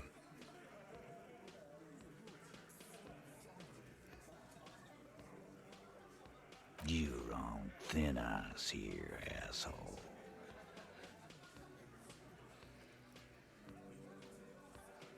Alone, I don't drag my men into shit with me. If she used us, then that's a serious violation of the Hardy Code, boss. But she didn't. This is fucking stupid, Titus. This and the queer thing, all of it. Why are more of you defending her? This is fucking stupid, Titus. Glenn, I thought the same thing when she skipped town and left us in this shit. Oh, so he didn't rule her out completely. And she skipped town. This is good.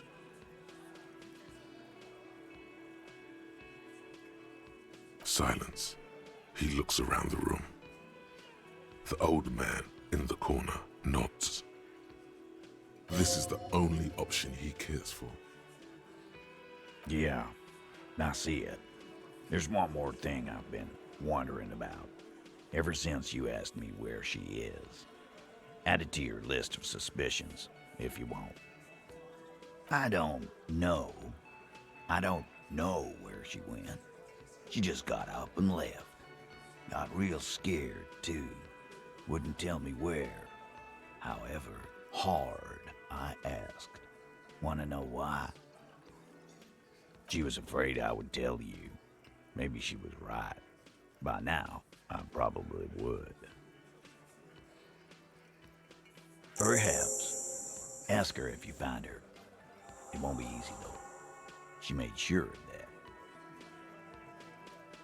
Friday afternoon, when you first arrived, I got word the RCM was in town. Then she came in to see me. Told me she was leaving. That's when we had our little conversation.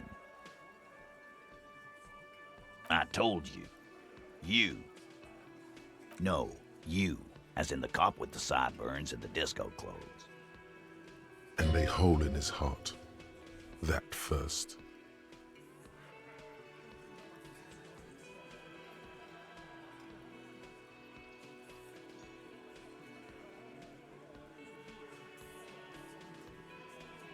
Why not? You look about ready to do something pretty crazy because some bird fucked you over.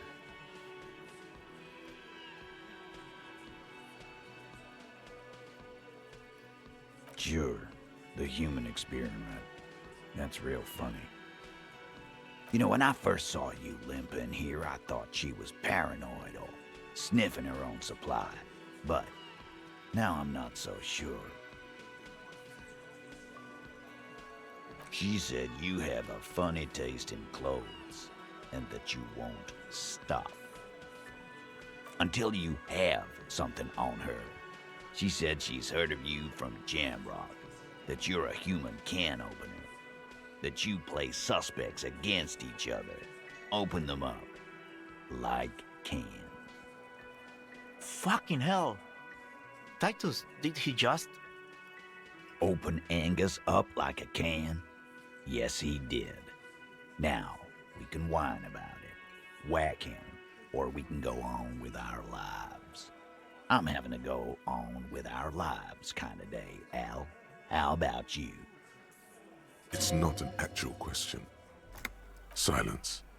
He nods. Yeah, there was something else. She wouldn't tell me, though. I could see she wanted to. It was burning on her lips. This caught Titus. This caught me. But she was too scared. She's not far. We know that much. She didn't take her lorry, so she's on foot. Good fucking luck, man. She knows this place like the back of her hand. You'll never find her. Yeah, Al. And we won't either. She's not really a hardy candidate anymore, is she? She's not, Glenn. A little. On the coast. More precisely, on the coast, past the waterlock. She's not here, so I'm thinking she's there. Sure, there's some shithouses there, a cinder block town. Fisherfolk there refuse to unionize, so that's one place we haven't looked. I hear they have a shack where junkies sometimes crash. Time for you to step up. Boyish, hair's red, dyed. She looks like a lorry man.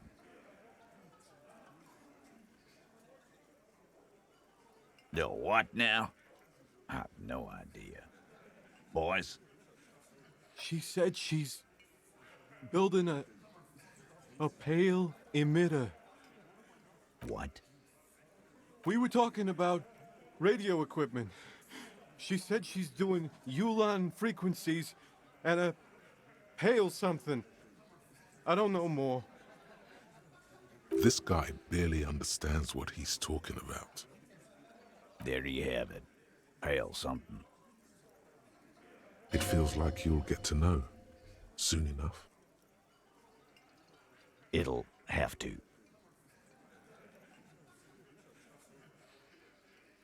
His grip is firm and reassuring, like holding a piece of unpolished granite. Not just granite, tightly packed RCM sergeant material. No, he already is a sergeant. That's what you're feeling. He just wasn't sure what you are.